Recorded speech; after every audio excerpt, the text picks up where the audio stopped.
abasigadde bajja tusanga nga tumaze okutolontoka n'akatambi nga bwekali. Olwale olwokuba tuli ku speed ya iriri sagala saategedde saawulidde, tetugenda kuba na kigulalugi, tetugenda kuba na kalowoozo, tugenda kukulukuta na vidiyo eno mpaka kuwulira nga omuntu avaamu omwoyo. Kati njagala tutandike ne okusookera ddala njala tutwala omukisa guno okusaasira ab'enju y'omugenzi abadde mukama waffe era abadde mama waffe senga waffe era nga abadde vice president w'ekibiina kya National Platform mu maserengeta g'eggwanga omukyala Jory Kamugisha. Kitalo nnyo mama waffe yatufuddeko mukama yamujjuludde. Njalo tutwala omukisa guno okusaasira abooluganda Bukoona Mikwano. Njalo saasira president Robert Kyagulanyi Ssentamu okufiirwako mumyukawo. Njala saasira vice president wa Mamboka mukyala Rida Zedriga. Njalo saasira mwenna abakulembeze b'ekibiina kya National Platform okuviirwako mama waffe oyo. Abooluganda Bukoona Mikwano n'abantu mu maserengeta ga Uganda mukama abagumye ffenna lyekkubo. So kitalo nnyo ddala mukama abangumize. Tewali kyakukola ffenna lyekkubo enjawulo ya ssaawa. Nene nkubira omulango ogutakungula go wenna atambuza obuto mu Uganda bambi wandibadde olekawo obuto bususse. Obuto mulekera obutwa kubanga kino kimukola kintu kikyamu nnyo, mulekera okutta abantu. Temugenda kufuga miti. Omuntu obanga akusinga ideology tekyetaagisa mujjawo. So kitalo nnyo ekyo kya mukama yakigeze bwatyo naye ffenna twesabire. Alright. Bwe mmala okukola kimala okutwala okusaasira kwange okwo video mbanje tandise mu butereevu. Nga bulijjo tekiba kyavunaanyizibwa buteebaza. Njala kubaza bakomredi mwenna abakwasaganyiza omutimbagano ku X oba gye Twitter babalinyi babalira ddala. Njala kubaza mwenna abakwata omutimbagano guno ku TikTok abaana ababola n'abaana bulenzi bakola video mu balinyi babalira ddala. Abakola morning shift, midday shift, evening shift, night shift mu balinyi babalira ddala. Njagala okubaza abaana bakola video ku bwenyi bw'ekitabo ku Facebook buli nsi yonna wooli webanyo balira ddala tojjanga okwo musigale ku mulamwa tugenda kuvuga ekintu kino mpaka kuwulira ng'omuntu ayabikamu omutima awo tuvuddewo. Kale njala tandika vidiyo eno bulungi nnyo buli omu ng'ategedde butyaba tugenda otandika vidiyo eno ekisookera ndi wano okutegeeza eggwanga lyonna nti eggwanga Uganda lisigadde mu mikono gyammwe okusituka. Temulibalira mu bannabyabufuzi. Eggwanga Uganda lisigadde mu mikono gyammwe bannayuganda. Museveni ayagala kuggyawo akawaayiro kokka akabadde kasigadde mu ssemateeka akabawa obuyinza okulonda abakulembeze bamwe ku buli mutendera gwonna. Ye ateekewo akawaayiro akake ng'ayita either mu mpuuga ne mapuuga oba agenda kuyita mu mawo okutebolinga bill ejjawo akawaayiro ka ssemateeka kasooka nti power belongs to people nti abantu balina okulonda abakulembeze. Ye yeeterewo nti era babe ba parliamenti be balina okulonda omukulembeze w'eggwanga kubanga takyalina maanyi wadde agamukkiriza okutambula ate nga n'emyaka gimuweddeko ate nga n'akalulu wansi takyakaina olw'ensonga nti gamuwedde ku mpagala wano bamuleeta yeekaza amaze omupimpinga okubanga ajja okwogerako namwe mu public. Ng'oyagala okutegeera ekituufu kye nkugamba aka video kano ka seconds 16 kagenda kukakasa. Njagala otunde kye tuyita body language y'abantu bano omusajja n'omukazi. Luli nabalaga ka video omwami ono simanyi oba nkyakalina wano kansokenda oba nkyakalina. Simanyi oba nkyakalina kakano. Luli nabalaga ka video kano ng'ali yekka kaako. Kano kasoke kateekemu eddoboozi. Nabalaga ka video kano.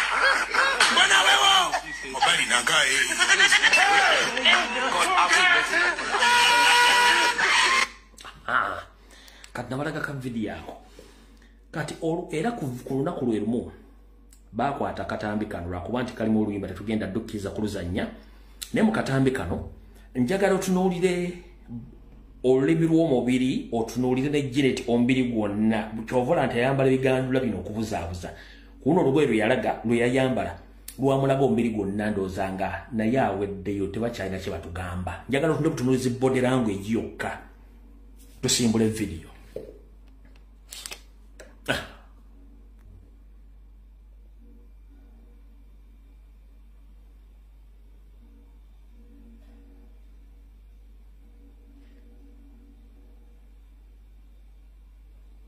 tunuulira awo oyo mulabe kankadde njagala weetegereze omubiri gw'abana abantu otunuulire Janet ne bbaawo Janet omutundi okuva wano mu kiwato okukkirira wansi bano si bantu babaleeta bamaze obbakanika sigenda kukateekamu ddoboozi kuba mulimu corporate kintu kikulu nnyo laba omwami n'asituka bulungi nnyo n'omukyala okusituka nga lutalo nambala n'asituka naye ngono si muntu yasituka lengera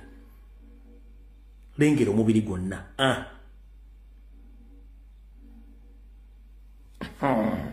kati beba abantu betudiringa nabo kati video etandise mu butongole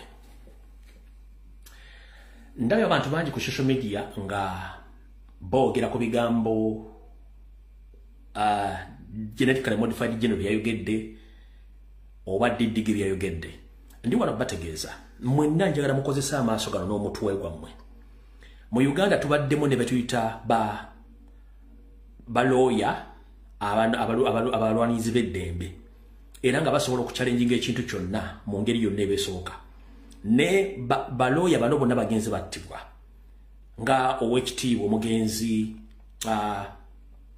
looya waffe gwe twazika embaale yamanya ganva mu mutwe wa Mary twali tukyalinawo omwami ndowooza abadde Thaddeus Lwakafuuzi baamuwa obutwa ne bumugongobaza n'abalalala kati tulinawo looya kanso musindooza ne Shamimu Malende beba batono kati abasigaddewo bonna bali compromised tebasobola kukola kintu kye balina kukola buli statement yonna ekolebwa muhoozi eri treasonous era tekkirizibwa mu mateeka esobola okuleeta genocide oba esobola okukozinga chaos mu Uganda njagala mbuulireyo ani yavuddeyo n'agenda n'aggula omusango ku muhoozi oba n'akondeminga muhoozi tewali lwaki kubanga bonna babatiisa dda Male Mabirizi awabira n'enkoko gaziganya okwerinnyira oba enkoko gaziganya okubiika amaggi buli musanga aguwaba n'ekiyinja asobola okukiwabira nti kyaganya okusala chorus yavuddeyo condemning ekikola kya Mukama kye yakoze tewali kati saagala male budde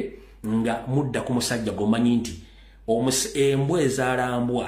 embwa ezaalambwa ate embwa ne boogisanga e Japan ne boogisanga e Netherlands ne boogisanga e Malaysia embwa esigala mbwa nkiddamu sharing a video embwa ezaalambwa ne boogisanga e Japan ne boogisanga e Malaysia esigala mbwa kati ebigambo omuvubuka byayogera ndi wano bategeeza byonna byogera abijja mu meeting ze batuulamu oyo omwana tawandika kigambo nga tebakidiscussinzeeko mu meeting zaabwe mu meeting zaabwe ze batuulamu ez'okufuga Uganda emyaka 5 nga bateekateeka ebirala buli kintu kyonna omuvubuka kyayogerako bakiteekateeka era bakimanyi so tebakulya ssente nti yawandiise statement ku social media nga tagimanyi agimanyi bulungi nnyo ompulya bulungi nnyo kati mudda ku discussinga kintu ekyo wabula buli kyawandiika kikube screenshot kitereke kiwandiike ku Twitter kibeerewo nga further reference mu maaso kensobola okubagamba bwakugamba nti ye tagenda kuteri civilian yagenda kuddamu kufuga ggwanga ssemateeka wa Uganda asoma ki agamba amate obuyinza buli mu bantu bebeerondera omukulembeze wabwe omuntu ng'ate civilian so si muki so si w'amagye sekita zonna kati bamaze oziteeka mu magye kitegeeza ki bo tebalirede kuddiza buyinza bwo abantu kikuwa legality okudefendinga constitution yo ekyo nkimaze bwakugamba nti ye tagenda kwesimbawo Piero yagiye aba akulimba that is kind of diversion lwaki njala kuwa reference ebigambo byayogera kitawaza byogera kali katutandikire wano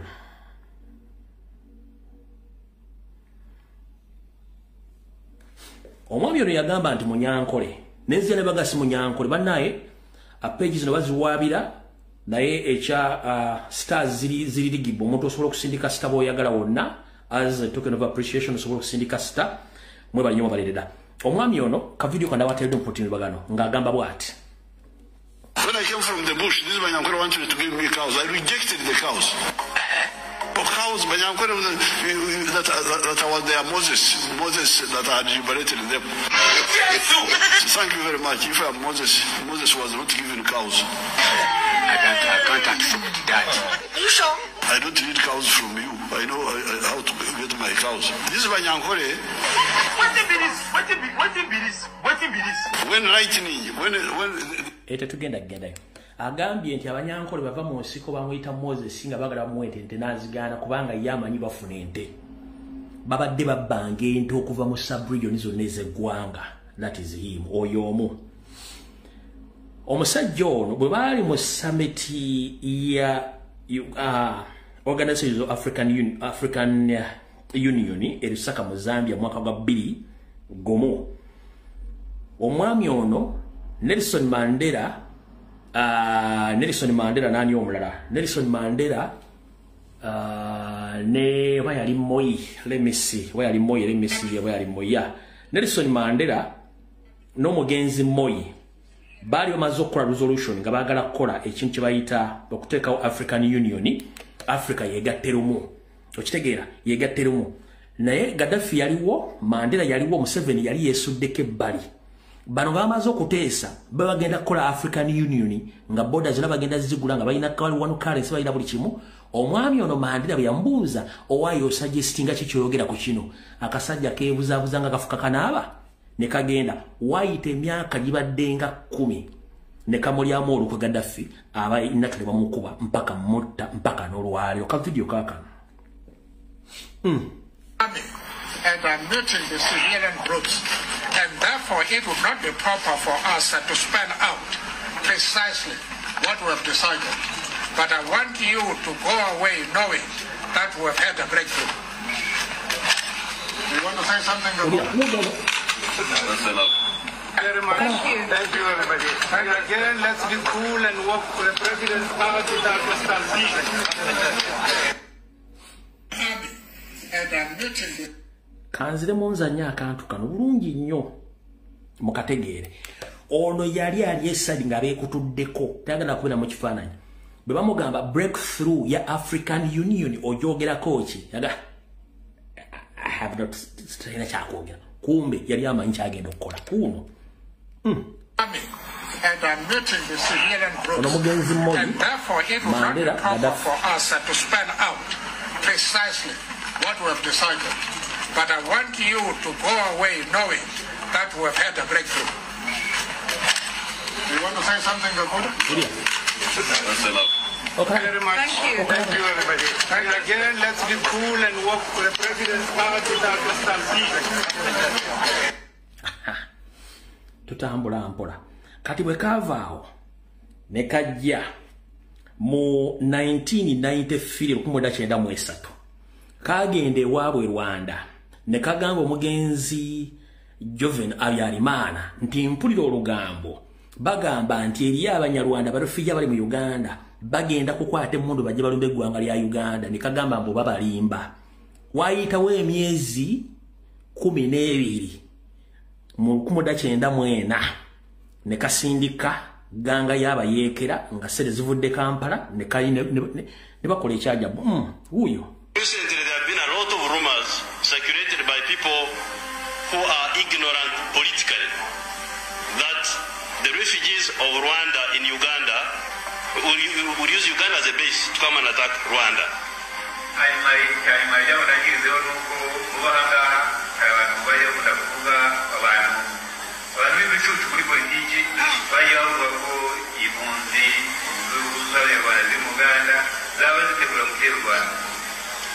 This is not possible, and it will not happen, and I like to assure all the people here that it will not happen at all.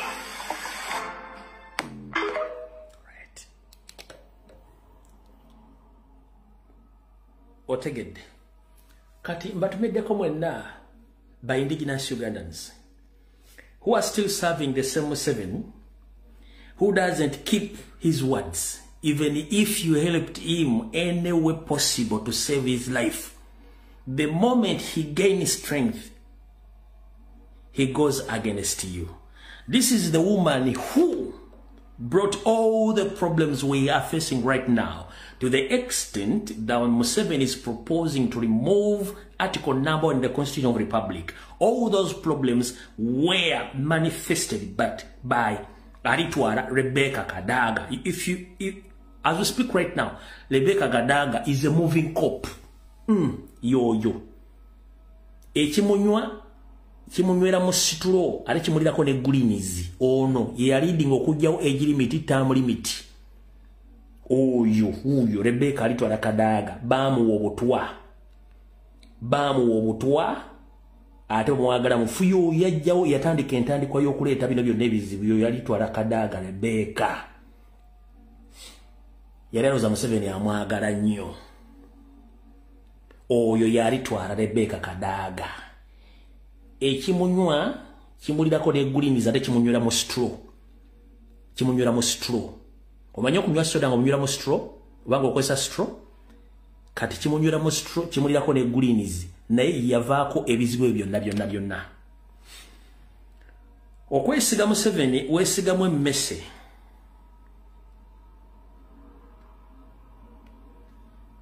Okwesiga Museveni weesigamu emmese. Museveni abyesereza eggwanga ne banne, naye banne beyakiriziganya n'abantu bagenda kukwata mu kintu kino bakifugemu.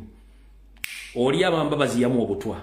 Bwe nkulagira Sam Kuteesa kati bwafaanana oyinza okutya. Sam Kuteesa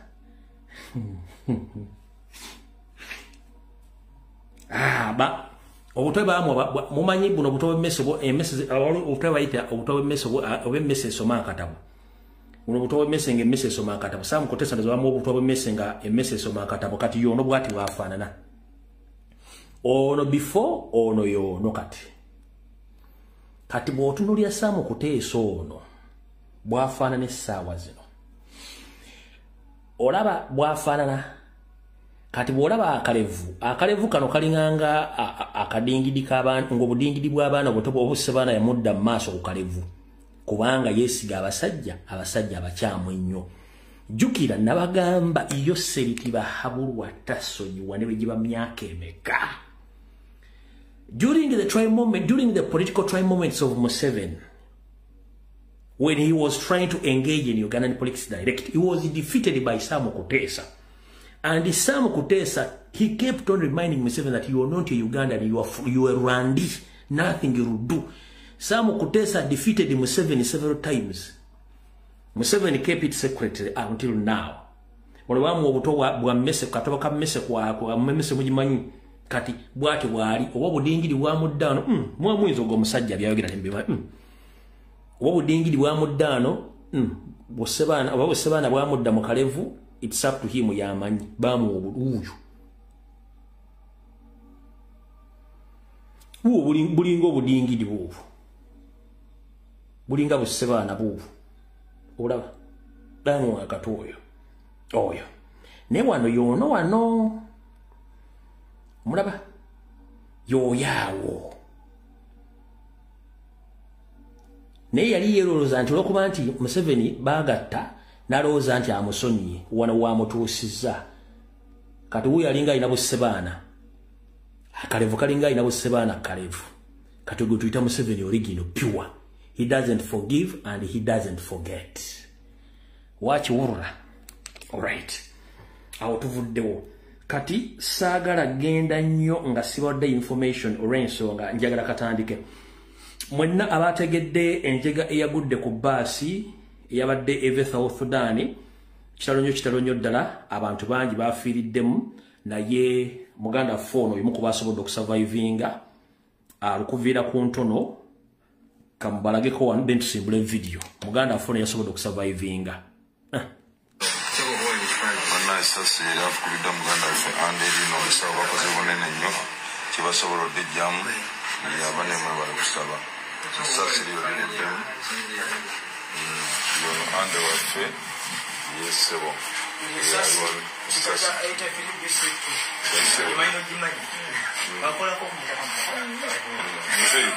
kyembuuza wabadde mu baasi wadutudde mu maaso ku number 39 mutuuka awo abasajja bakubye kikompola bakubye masasi bweva yafudde kyali kityo asitokwadeko kikompola ngaade masasi bweva bamukubye esasi nalimukwate muka neyimirira oba just ye yasabayiva yabaddemu olwanninja yabuuseemu motoka nabiregera etambula nebagikuba emipiira neyimirira kasa bagikuba emipiira yetweba nabuukamu bayingiddemu natandika kusasira masasi oba basoseka kubanga gayita musaidi zonna nga buli wooliofu alright yoyo kubakaawonawo abadde bafidde mu baasi naye baasi nekyentegedde kusinzira ku information baasi eno abasajja banyarwanda bali e Uganda just bagulawo company ne bafuna ne number plates Sudan ne bafuna ne company epizabuza nti baasi za Sudan baasi za banyarwanda be Uganda so n'abakikoze bade bakimanyi company kize balumba ne baasi ze balumba out of video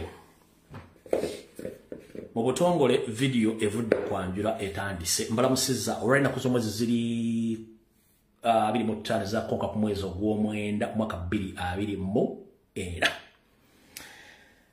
bulijjo mbagamba nti eggwanga balitwala nga mulowooza nsiika binyeebwa oba mpande kati njala soka tegeeza mwenna abaganda bali Buganda mugyebaleko abebasse bali mu Sirambalandi mutulo mufuluta ng'eggwanga balitwala ndi wano okutegeeza abaganda mwenna abali mu Buganda n'abali mu Kampala nti kyaddaaki yoseeri okutandika okukyusa eggwanga odifuula eriri n'Abanyarwanda kigenda mu maaso wetwogerera ebitundu ebisinga obungi mu Kampala bitandise okukyusa amannya g'enguudo nga gatuumibwa amannya g'abasajja Abanyarwanda oba amannya ag'Abanyarwanda enguudo z'e Kampala bazikyusa amannya bazituuma amannya g'Abanyarwanda nga bakyusa ekibuga nokyeddiza ng'obudde bukyali kati gwali eyo ng'obadde olowooza nti ojja tutuuka e Kampala obesigale ng'omanyi ti Kampala yono amannya ga nguudo batandise okugakyusa wetwogerera ezimu ku nguudo mu Kampala zitandise okukyusibwa amannya nga waliwo luno baluyita Prince Tibamwenda Road naye ng'obuuza Prince Tibamwenda Road mu Buganda mu Kampala yakimamuki era bamutuuma ku ddiru ki enguudo zitandise okukyuka butyo batujjako obuyinza n'eggwanga balitwala Prince Tibamwenda Road mu Kampala wakati oba mu Kampala district enguudo zikyuka Prince Tibamwenda Road oyo tumuvuddeko tetwagala kulwawo nnyo luno baluyita Saidi Tumwesige Road luli mu Kampala wakati Saidi Tumwesige Road luli mu Kampala wakati mu Kampala district n'endala bagenda bazikyusa nga bakyusa amannya bateekako amannya gaabwe ag'Ekinyarwanda eggwanga batandise oddikyusa mpola mpola nga mwebase ngenda kusaba mwenna Bannayuganda essimu yange mugirina mutandika okumpitira ku nguudo zonna mu Kampala Nakawa Makindye Lubaga n'okwetola ebitundu byonna mutandika okunfuna ebifo njagala kakasa Bannayuganda kyetwogera wano nti eggwanga batandise oddikyusa mpola mpola. Alright.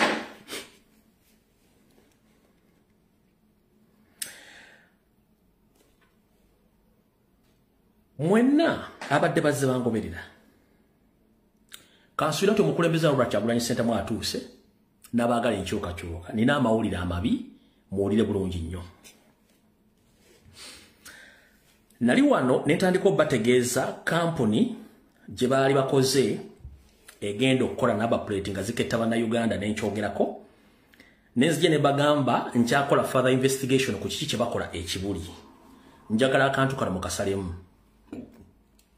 Museveni nga bagezaako okujjawo okulonda okukyusa constitution ate bwazimba tale centers ez'okubbiramu obululu.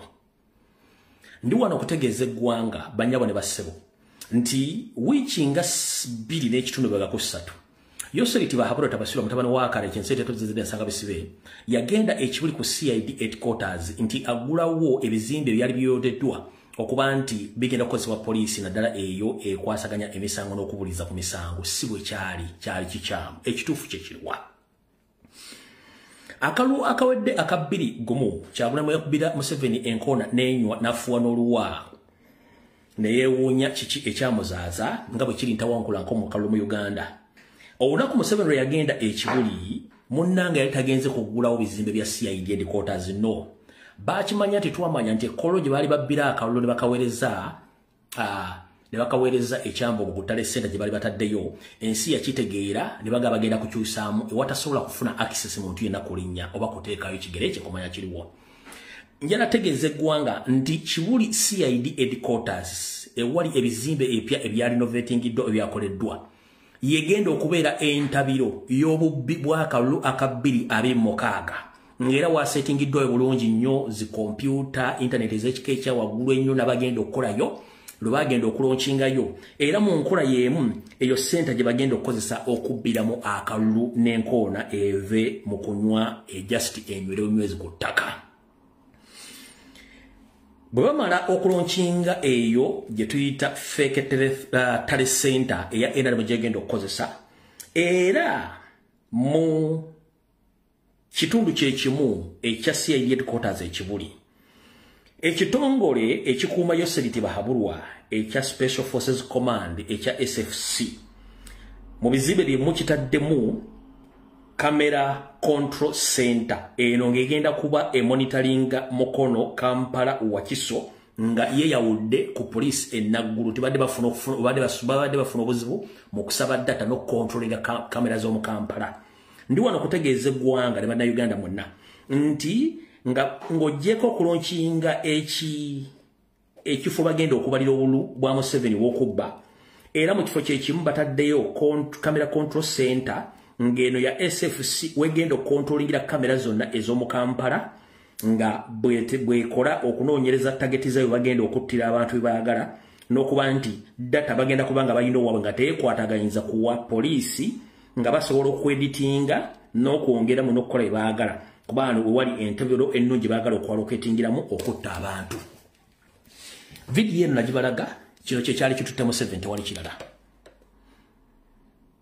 Era nga sinajja kuwona ttaala bwe yamaze okulonkinga eno fake tale center bagenda okubbira obulu oba rigging center nalonkinga ne camera center eya SFC bagenda okuba nga balina command eyaabwe era wano wewagenda okuba nga wakontrolingibwa center yonna egenda okuba nga etrackinga number plate zonna zebagenda okuissuinga very soon nga papasire number plates zino bazikozesa okutrackinga targeti zaabwe era nga otogere sawa zino kati buli ewali owa traffic yomuna nti wa traffic owa buli ewali kamera wabeerawo abasajja ba SFC abali mu ngoye za bulijjo nga bawa information ku kamera center y'ekibuli okumanya omuntu gobagoberera wawagenze na kibaagala kino bakikola okugezaako kikola manually nga tebannafulumya number plates zibagenda okubanga batagetingirako abantu bwe baagala okutta eno information ejjuliza ku eyo yennyini yebino wano wammanga. What happened to the digital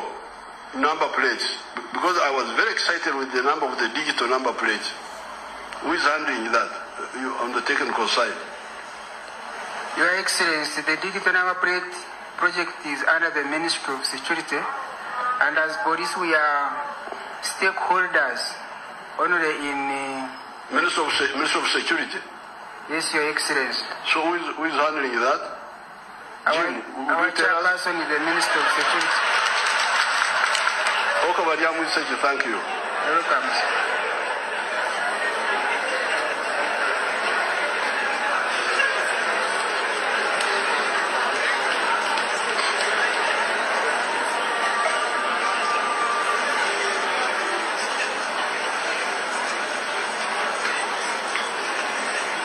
Your Excellency, it is true that my ministry and the Ministry of Works are spearheading this project, but we are working with all other agencies, including police. And even the... How is the science? Can you actually... The science of digital number plates... Is it accurate? Yes. In fact, recently a police car was stolen and driven to Kenya, and it was recovered because of this digital number plate. Yes, that's what I thought, because when they briefed me, so what is the problem? Why is it not free? No, there were a few problems, but yesterday we had a meeting. Now the investor is ready throw it out completely. Because you see thank you very much. All right. So njala kuchusa obaka buno mbuzi mu Lungereza. I'm hereby informing the international community about the information which I've been giving out right now, following this short video I've been playing right now. So, the American Embassy, the British Embassy, the Canadian Embassy, the European Union, I'm here to inform you that there is ongoing plot laid by Museveni and his regime. And this plot is taking place right now at the CID headquarters in Chibuli. Hope each and everyone knows the CID headquarters in Chibuli, where it is situated and what is being done there. So as we speak right now, Yoseri Tibahaburwa Museveni, recently he launched the new renovated buildings there, but those buildings are not meant for police. They are meant for SFC and his fake agents who are going to control the rigging of the forthcoming elections in 2026. Because recently he was rigging elections via using some safe houses in coral areas where the public exposed him recently. So he decided to shift those offices up to CID headquarters in Chibuli, whereby also he had launched the new camera control centers for mainly SFC, because they have been finding difficult times to get data from the main police headquarters in Naguru and also in Inatete. So for them, their main reason as to why they have established the Chibuli rigging center and the Chibuli camera center for SFC is because they want to use this opportunity because during the previous time they launched these new digital number plates where they are going to use those number plates to track all their targets. So right now they are going to use these number plates to track their targets. So they are going to use the new launched camera center in Chibuli, because they have been having quarrels between police and SFC in their how to gather data from police to SFC. Now they launched their new offices at Chibuli, commanded by SFC Special Command Force, whereby they are going to control almost Kampala and Entebbe Wakiso cameras, with the hidden mission of tracking all political opponents, because Museveni wants to use this opportunity to eliminate each and every person who's against of his family and his regime. So I'm here to inform the international community that please be vigilant on what is going to take place in Kampala, because there is ongoing silent genocide in Uganda. There are so many people have been poisoned, some have been killed, and across Kampala and Entebbe Wakiso, Museveni had created many safe houses or torture chambers where on a daily basis they kidnap innocent Ugandans and they are tortured. Recently, all the embassies in Kampala, including Nairobi, in South Africa, they have been asking why is it that Ugandans are running out of their country. They are running out of their country due to their safety. They are not safe, they are not certain about their lives and the economic situation which is taking place in Uganda. So those are some of the reasons which forces people to get out of Uganda, on the big some numbers of which come to their embassies across Uganda, East Africa and South Africa for seeking visas to leave that country before it's too late. But mainly, they are targeting the indigenous Ugandans. Those are the Baganda, Banyoro, Batoro, Basoga, and those from northern part of Uganda. So that is that's what they are planning right now as we speak. So I wanted you to get this information from reliable sources, and it remains in your hands to do further investigation. But Museveni is good at camouflaging and lying. But whatever I'm saying here, I have the evidence. Echo nkimaliriza kati ngenza ku information. Museveni okitegedde. Mumukole bwe mwenga mutta abantu muwamba abantu kati mwatadde rigging center empya muoza mwazimbidde CID kube mukola bikolobero byammwe mutegeke ebintu bya mu bulungi nnyo. Ekyo nakyo mukitegedde.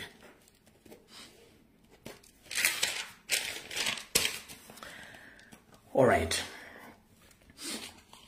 I hope now Madame Arina Zedriga, the Vice President of National Platform, hope this message will reach at your table. As we are still mourning for the death of our Vice President, the western part of the country, Vice President Madame Jore Kamugisha, who died this week and going to be, I think, buried tomorrow.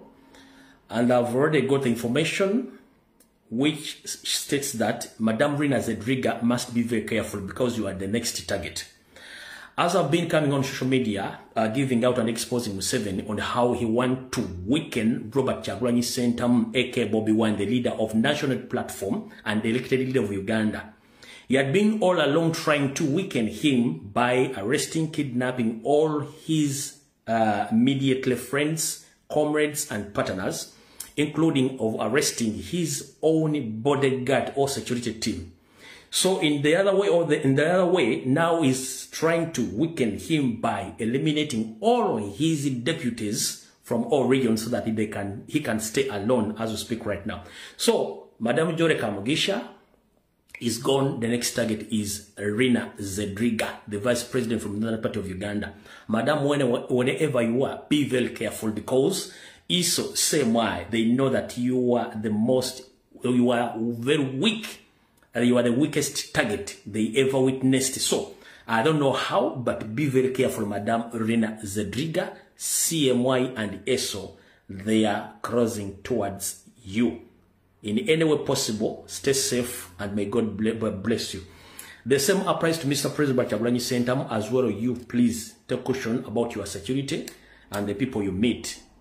That is it. So Mama Rina Zedriga wona woli nchimanyi saazi noli mu kiyongero ky'okufirwako mu kulembeze muno njala kutegeeza nti ekitongole kya ISO necha SMA kiri mu kutambulizaako amaaso bagamba nti kijja bbangwira nnyo okufuna olw'ensonga nti bo bamanyi nti oli mwangu nnyo okufuna okujjawo nga bwe baali bagenti bagenda kunafuya Robert Kyagulanyi Ssentamu kwe kusooka omukwatako abasirikale be mikwano gye n'okumuttaka bamu kati kyebazzaako kwe kwagala okutta buli vice president amuliraanye nga Madamu Jore Kamugisha Mukama muwumuze mirembe kati bagambye nti gwoddako nti oli soft target nnyo basobola okufuna mangu nnyo. So wegedeze gy'olya gy'otambulira abantu b'odiringa nabo emmotoka gy'ovuga na buli kimu n'abantu bennyini b'odiringa nabo kubanga bakwetaaga mu bunnambiro ng'obudde bukyali. Never vice president abala namwegenze mostly abali active against the government muve kuziri enkwezenge. So vice president Madame Rina Zedriga, be very careful and I hope you got my information before I came on social media. I hope you got my information. So ekyo nakyo kimutegeezezza nakyo akitegeere. All right. Kati nina ekirala kinjala obategeeza omusharinge video. Gwe Munnayuganda yenna ali mu diaspora. Diaspora ntegeeza ng'ovudde mu Uganda. Diaspora tetegeeza America, tetegeeza UK, sima European Union. Kasita ova mu Uganda n'ofuluma border yaayo ekitegeeza nti oli mu diaspora. Newankubadde twawula nti eno coast continent y'abaddugavu eri ya America eno ya Europe no era osigala oli mu diaspora. Ndi wano bategeeza bannayuganda mwenna. Naye mainly abali e Bungereza, abali mu Europe, abali e Canada, n'abali mu America. Nina ensonga ziri ssatu. Bw'ozivaako jjagenda kuwangatto. Era bw'ozivaako kubira eyasigala ku bijja by'ewammwe abirimbe era omugulira wogenda okuziikibwa ng'obudde bukyali. Ensonga esooka. Ekitongole kya Chieftains of Military Intelligence ne mwanyina wakyo External Security Organization ekya ESO ekikettere bweru w'eggwanga bikozesa bannayuganda enkwezenge abagala ensimbi nga babegera Museveni nga batuusaako obulabe. Ennaku zino musanga nnyo bannayuganda bamwe nga bafiiridde mu nju simanyi hataataaka simanyi biki nga bafudde abantu bangi babaza ennaku zino tebafa nti nakyo nebafudde banakyo no bafa olw'ensonga abadde target eri Museveni. Lwaki lutula nokuvire ku ntono. Waliwo enkola mmwe gye mutamanyi ebateeka mu matigga bagiyita data collection. Ekigambo data collection kwe kukuŋŋaanya ebyafaayo by'omuntu mu magezi nga tategedde nti obimukuŋŋaanyizaako otya. Yange mbyogera kate ng'omusezi agula essiyani nti ntera kulirako bantu bange. Alright. Tera kulirako baki? Tera kulirako bantu bange.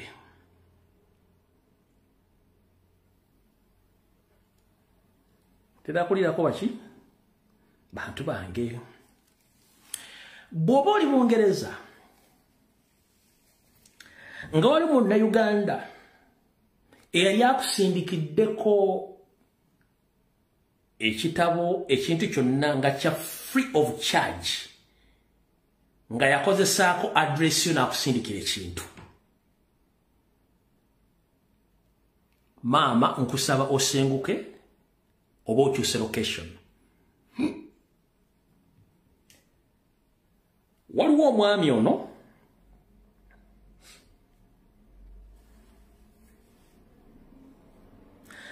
tumwogeddeko neyeekazanga omusazi w'ebyayikukuba mweta Ssemugera era ne Mbaganda boys yabaddeyo nze sitya biduduma era njagala ompawo abiri bw'oba oyagala oyo ono mukozi wa state era akolaga ne Mayiga buli kivulu kyonna akibeeramu to find out kuba yeeyita wankyukakyuka omukulu oyo y'omu ku bantu abakuŋŋaanya ddata Bannayuganda bali mu Bungereza era kino akikoledde ebbanga ddene nnyo ayagala okuwakana it's up to you okuwakana omwami ono yalina akatabo ke publishing nga bakayitanga empapula za Kakobe akatabo kano kabeeranga ka mu Luganda era nga akatabo kano ya kasindikiranga bwerere ku address z'abantu abasinga obungi nga takatunda akatabo ke bayita empapula za Kakobe muno mwe yakuŋŋaanyiza ddata w'abantu abakwatako yensonga lwaki mula nti abantu abasinga obungi ddata mwe bamulina bafuna batya ddata oyo the moment waneebulaayo omuntu afuna address yo asobola okumanya buli kimu ekikukwatako ekyo kimu mu Bulaaya the moment kasita wenyigira mu kintu kyonna ekya community y'Abannayuganda nga kirimu okweexchanginga address amanyago enamba y'essimu next of kin oba owedde baba kuina 100% nkiddamu bwenyigiramu community activity yonna ng'erimu okuteekawo enamba y'essimu amanyago address yo next of kin baba funye proper information yo mu diaspora waliwo banka eziva e Kampala okuli Equity okuli Sentinel ne banka endala ezijja okugulewo akawunti mu ezo banka nga zibalumbye yewammwe ezo banka ziba zize kukola kye bayita data collection kubanga oba wa address mu nsimu oli n'oba wa amanyago aga next of kin e Uganda gye bakuzaala LC ekyalo n'abantu n'omuntu wo yenna ekye bayita pure data collection kati eso bwe mala ofuna data ono etandika okutracking abantu bano are they politically active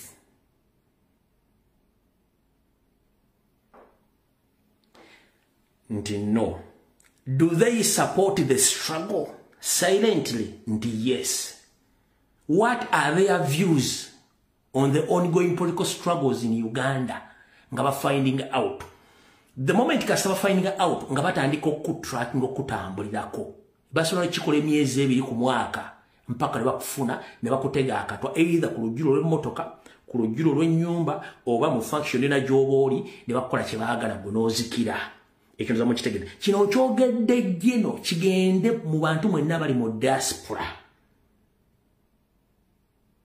kino kyogedde gino kigende mu bantu mwenna bali mu diaspora mufune obwongo butegeera app ezisindika ssente part of the problem naddala nga zimanagingwa Bannayuganda abali e Bungereza app yonna ng'emanagingibwa Munnayuganda ng'esindika ssente be very careful ekyo mukitegedde tugenze mu ggwanga lya America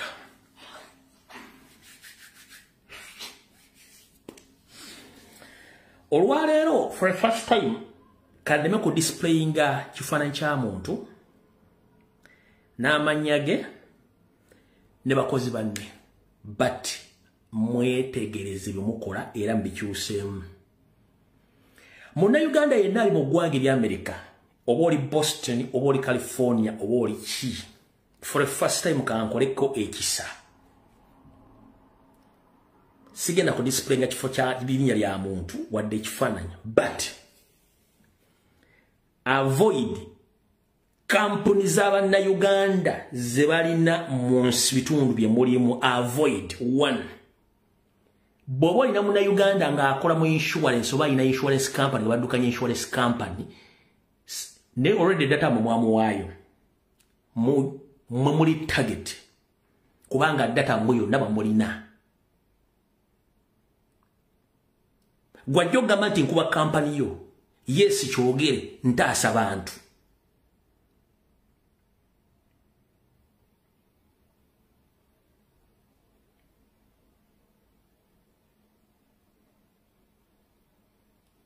Ayinza nti nkuba company naye ntaasa bantu kubanga company z'abanna Uganda eziri mu America ezisinga obungi ziri controlled by ESO agents.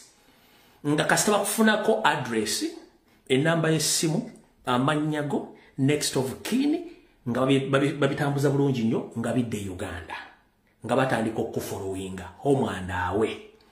Yensonga lwaki when you look into forensics details of all of people who lost their lives in UK or US or in Canada, the big number of them are Baganda. Why are Baganda? Because Museveni fears Baganda more than anything.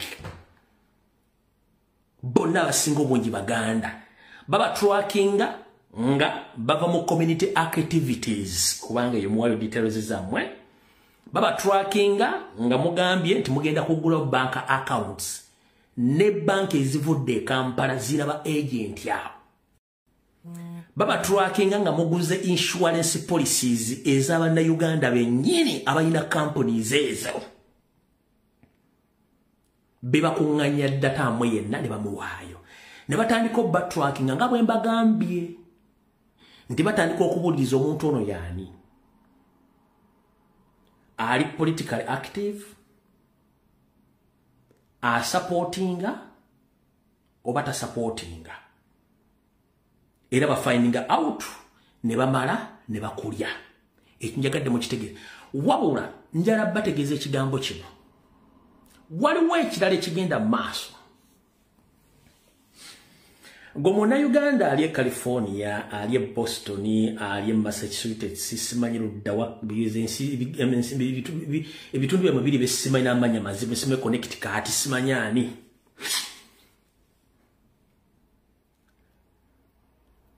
Naddala ng'oli wankyuka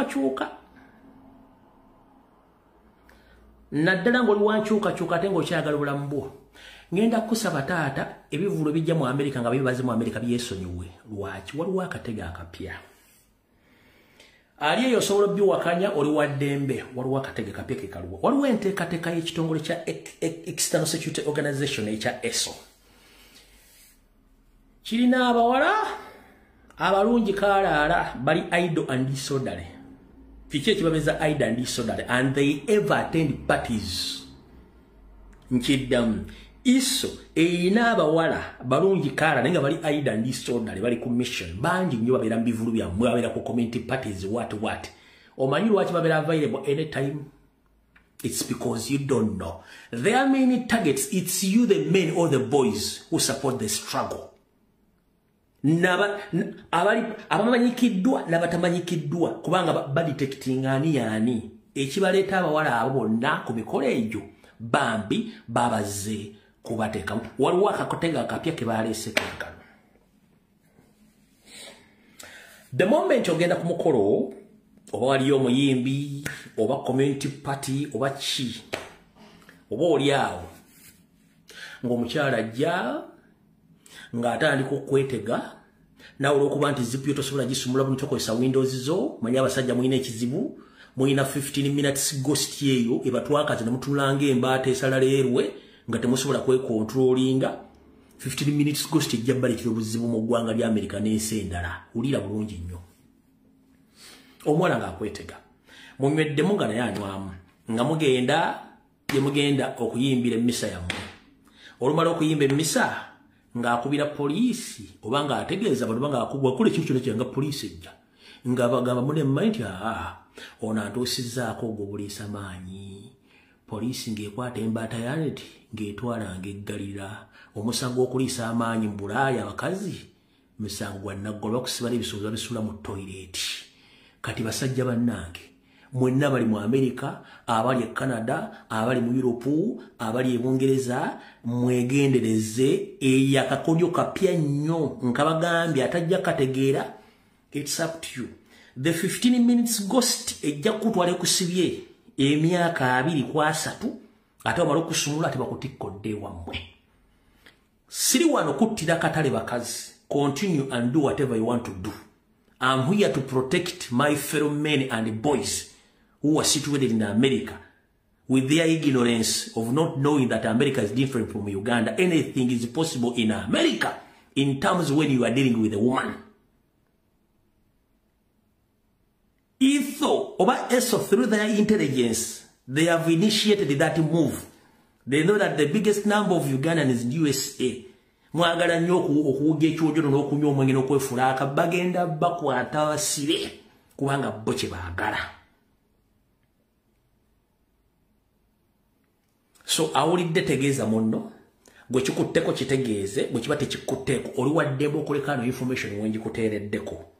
Nammwe bamaama abalinamu kasente abeekoledde era eri abavubuka ekikula ekyo bye bayita ba smart wire nabo gye bali.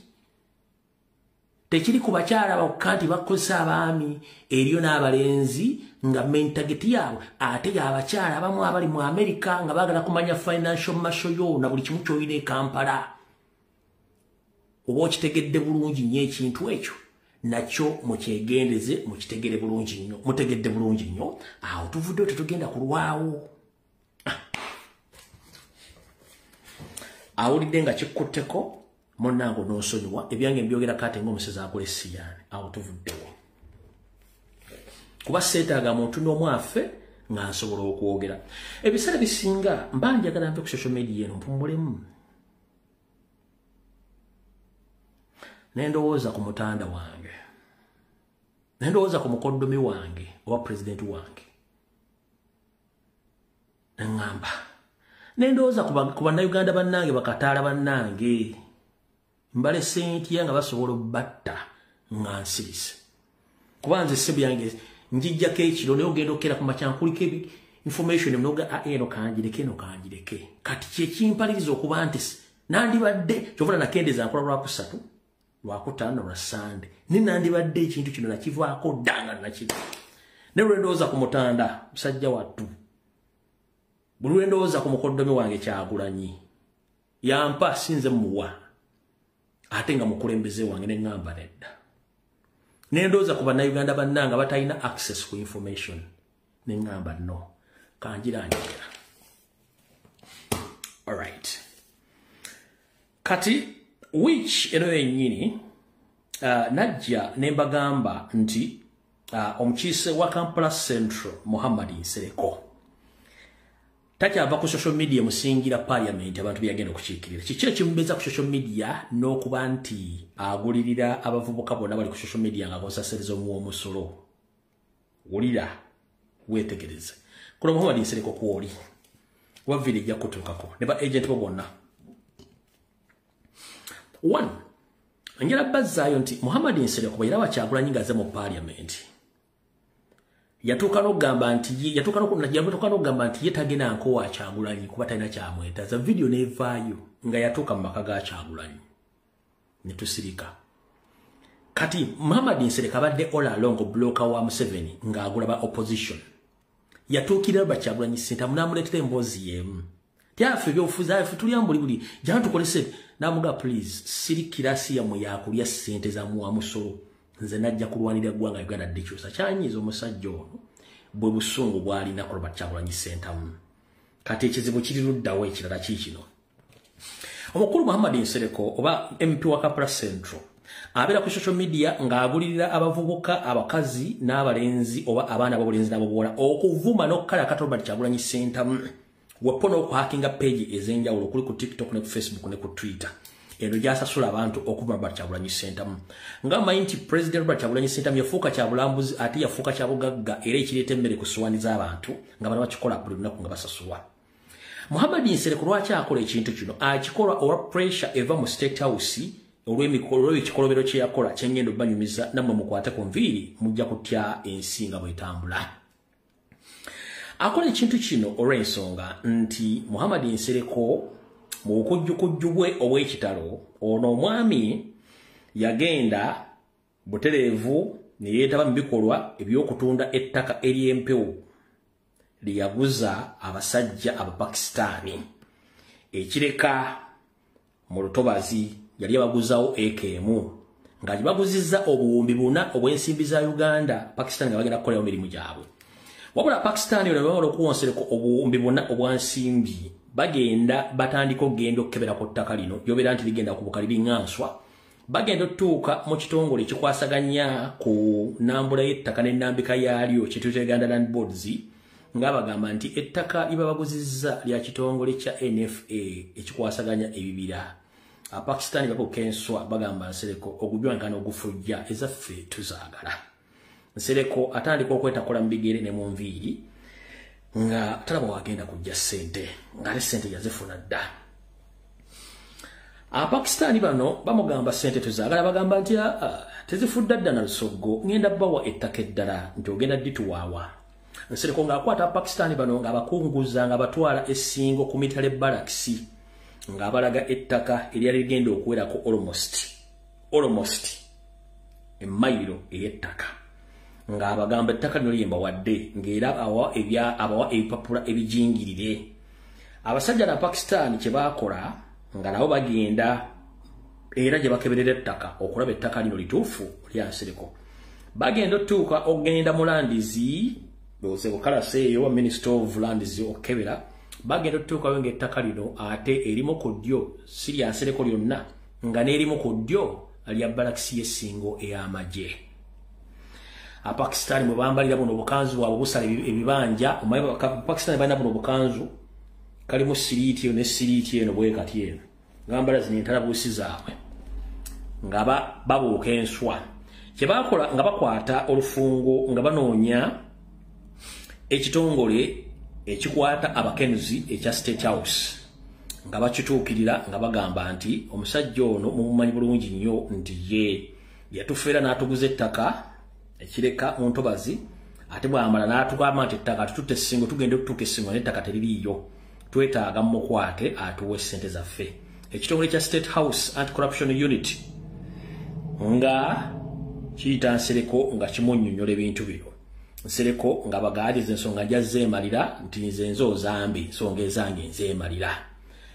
Kye baamugamba oba kyegamba bali nti nze ensonga ezange nzeemalira abo mubaleke engeri gye batali bannansi nze nja zeemalira mwe mundeke mbakolera emirimu gyammwe nga nkozesaako ne ku ssente zino zonna kubanga ezimu sikyazirina. Fayiro already y'okukwata Nsereko yali yakolebwa dda nga eri ku SP oba Senior Superintendent of Police omukyala gwe bayita Nakatudde Winifred yalina fayiro ya Nsereko ye nga alinze bulinzi okuva mwakulira ekitongole ekya State House Anti-Corruption Unit okugamba nti Nsereko mukwate naye olw'okuba nti Nsereko omulimu gwakola ku social media ogw'okwonoona ekibiina kya National Platform Liberty Organization Center kyekyamukwasizza okuba nti aliwo okukola emirimu egyo egy'okwonoona erinnya lya Kyagulanyi n'okwonoona ebintu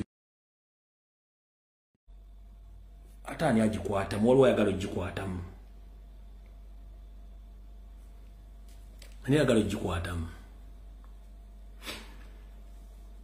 kyeki kyamutaasizza okuba nti akola emirimu gino saako n'okuba nti agenda atrackinga abantu abalala mu diaspora abandi badde abobulabe eri gavumenti ya Yoseri Tibahabulwa zo mukitegedde bulungi nnyo ekyo nakyo mukitegedde saagala kirwako yensonga lwaki omusajja yabeera ku social media ng'akozesa ssente z'akozesa ze zimu ku paati ssente ziri ezaki ez'ettaka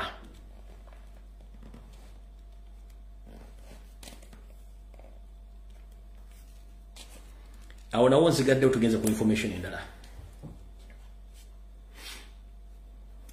mu nkola ey'okutwala eggwanga n'okulisikiza abantu abagwira Museveni akyakigenda mu maaso nekikola wetwogerera essaawa zino ndi wano otegeeza abasawo bonna bannansi naye okusingira ddala abaganda abali mu malwaliro omuli gye tuyita referral hospitals mu Buganda wonna. Ndi wano bategeeza baganda bange nti waliwo olukwe olugenderere lwomutamanyi olugenda mu maaso, naye kimanyi mujja tegeeza baganda bammwe nja kufuna feedback. Museveni ng'ayita mu Dr. Ruth Acheng, ng'ayita mu Permanent Secretary of Ministry of Health Dana Atwine, naye kennyini enteekateeka eno baagimaliriza ne simanyi mugenda gisanga. Buli dokita yenna nga Muganda bakutaddeko abantu babiri be balinga ba juniors bo okole nabo ngo batendeka, naye ng'essaawa yonna bagenda kubanga bakujjawo. Bw'onoobaolirako ennyo nga bakusiibudde tebakuwadde butwa, ojja kubaolirako ennyo. Nkiddamu, bw'onoobaolirako ennyo bajja kusiibula nga bakuwadde obutwa. Ne process gye bagenda okuyita bayinza okugamba ddamu applying omulimu ogwo, naye nga bamaze okusomesa ba juniors bano bonna, naye nga Banyarwanda, oyinza okola amanya ga Kinyankole oba ga kiki ga Kinyolo, bano bonna Banyarwanda, bonna Banyarwanda. Tekuli Munyarwanda, tekuli Mutoro n'omu, tekuli wadde Omunyoro, tekuli wadde Omunyankole, bonna Banyarwanda. Health sector nga bakikola mu police, bakikoze mu military, bagenze mu health sector yonna bagijjuziza Abanyarwanda.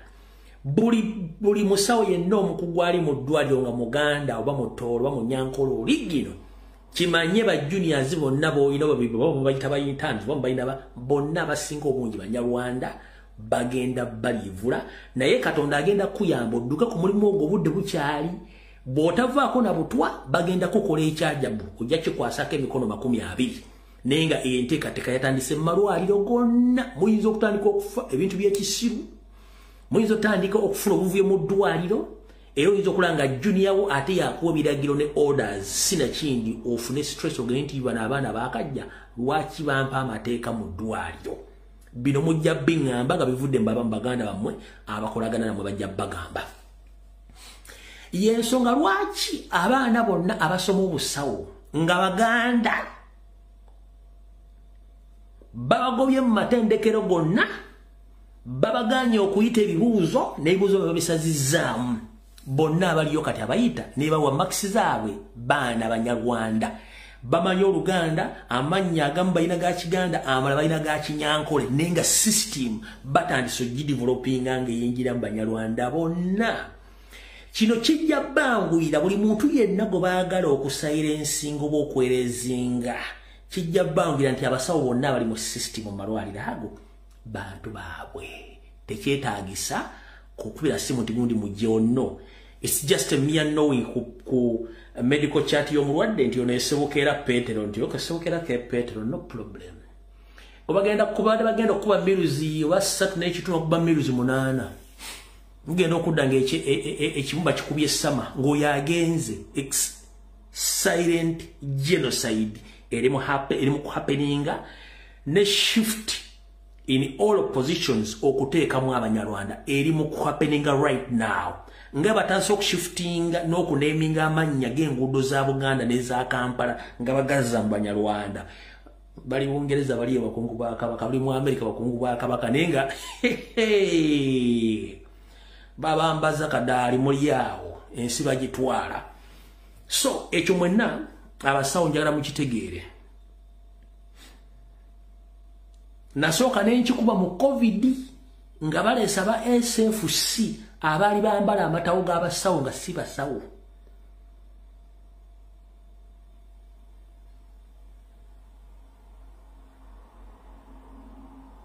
Nakikuba mu COVID ngera omulambo gwali badde gwe 5,000 bagubanjanga milioni 7.8, nenga onyomula bagenda gulya bagala balemesa mufasi mubere frustrated. Kale baganda bange mwenna abasawo ndoza kankabatele mu luzungu liya bajoga nti afite twategedde omusajja yabira Luganda lonna. So ladies and gentlemen, more especially the indigenous doctors who are situated in the Buganda region, but it might happen in other regions of the country. I'm here to inform you that Museveni and his agents in the Ministry of Health, they are slowly replacing the indigenous doctors with foreign Randis Origin junior doctors with the mission of enlisting all the indigenous health workers in all sections of the hospitals so that they can easily confirm their mission of what they planned, or what is known as a silent genocide, through using those hospitals by killing indigenous patients who will be brought for medical attentions in those hospitals. And this applies to all medical interns who have been disqualified across Uganda, but mainly in Uganda.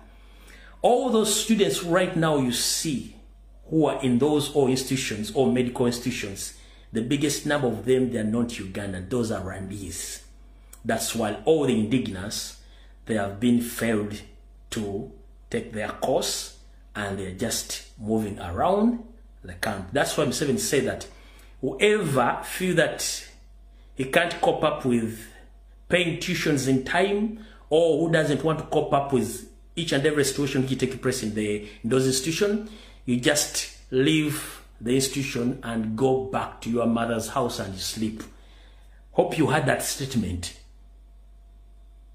Statement mwajifu nabaga atasobola kumanya kugenda maaso va mu institution yo dewa nyoko munju webake yali ategeeza mu ba indigenous yali tategeeza banyola kubanga banyola they have money at their own disposal and they are supported by the what? By Museveni. Even if they can't manage to score those marks which allow them to take that course, they will attend. That applies to all universities in Kampala or in Uganda. Even if you have good marks from senior 4, senior 6, which allows you to attend any course in any institution, they can leave you aside and they enroll a person with Rwanda origin. That's the systematic system they are using right now. Go sobolo kujanga waise senior 6, waise sciences, waise buli kimu, waise ngoyera kola mateeka, basobolo kulemesa ne bawo omuntu atafu ni wonero na yingira kubanga waabwe wamwe ne bakulemesa bino mujja bingamba live ino nganji malirizo olwale. Nja kujjambi bagambe remarks oba feedback zenda banfunye mu bine bigawo byenjogera nti bintu bigenda maaso mu gwanga ne buli omwa asirise baagala bibagamba nti abaana bamanga oluwa musoga oluwa mutoro oluwa munyoro oluwa muganda oluwa mulugwala ba yirwa mu buli kimu kimanyi soloza mu kitegeka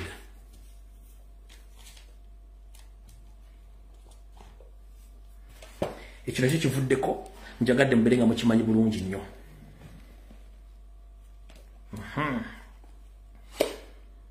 Kati wano wewali okulya n'okukomba essowaani wewa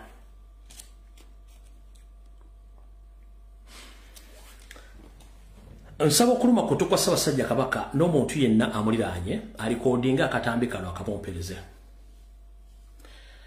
Ssaabasajja Kabaka nze muzzukulu w'amazigero mbyenga bulijjo nsaba okuluma kutu okutegeeza nti ebintu bitambula bulungi eri embuga. Obwakabaka bujjudde abasajja Banyarwanda basebajja okwota basinga bannanyirimu entannama. Buli kimu bakyawudde nga bwe bagenda okwawula ettaka lya Buganda. Wetwogere mutamanya ngabo musajja Munyarwanda atonye Moli wasanya kaulu Charles Peter Mayiga Ssalonga Mulengejja ali mu kukola mukolo ku mukolo wepone banna batamanya ngamba abaatula mu Buganda nga balowooza nti bagenda kukola buli kimu ekisoboka. Mu nteekateeka ey'okusaddaaka oba okukolerako ebikolobero nga bwe baakikola luli omukyalo oyo Sarah Agnes Nabaloga oba Agnes Nabawiiki bwe yagenda mu mawanga g'abasajja balumamba Abanigeria gye eddagala epitirivu najja n'akuma ekyoto gombolola mu masiro g'abajjajjaawo ekasubi ng'akozesa ate muwala wo Mumbejja Nkinzi yali alowooza nti asobola okukusaddaaka naye tamanya nti ye kennyini yeesaddaaka. Ndi wano okusaba okuluma kutu kwa Ssaabasajja Kabaka n'okutegeeza ensoole eya Agnes Nabawiiki wa Nabaloga maama ajja asooka kutegeeza. Tansooka enteremu nnyo ne ku tuzzi.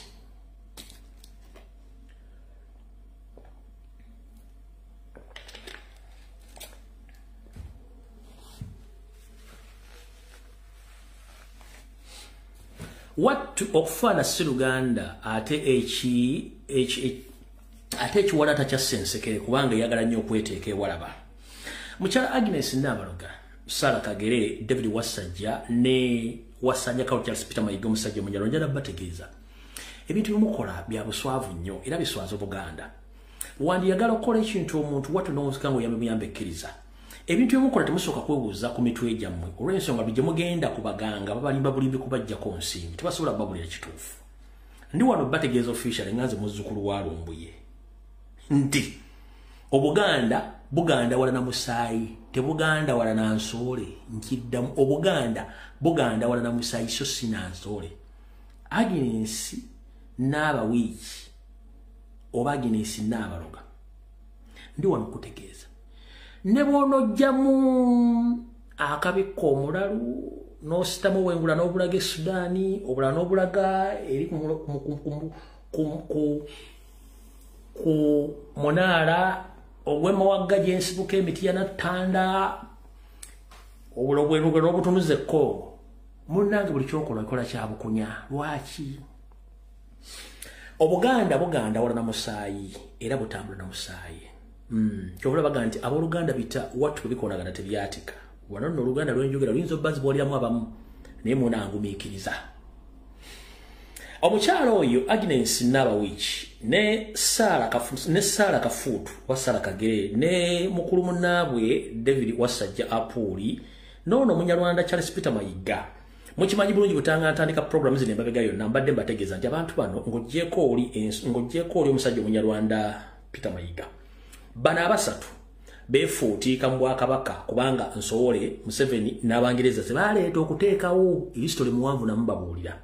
Naye kyebeerabidde nti Obuganda guba musaayi ate abooluganda bite bikolagana tebyatika. Munnange bw'oyagala okukola ekintu ng'oyagala kiyisa mu musaayi kisaddako omuntu tekimusaddaaka. Lwaki? Agnes Nabaloga ne Sarah Kagere mukoze amalo g'okusanyawo Ssaabasajja Kabaka naye lwaki tegakola? Kubanga temuyinaako kakwate. Temuyinaako kakwate. Nga ssengawo omuntu bw'anagamba nti kale ojja kundaba oba kitalimu omuntu kale ojja kundaba kye bayita nti olulimi lutonzi kubanga kikwata mulinako akakwate musaayi gwo. Naye Ronald Muwenda Mutebi owookubiri mutabani wa Muteesa muzzukulu wa Mwanga tabalinaako wadde Akaganda, Akazungu, Akaswahili, Akachina, Akangereza wadde Akamerika n'akali akalangira temukamuyinaako. Kati newe munaamuloga mumala biseera ng'akunamira muzibe sina kindi anyigira mu nzikiza. Lwaki? Munnange bw'ogendera ijjeryo ly'eddagala ng'ate okimanyi bulungi nti oli musimbukufu.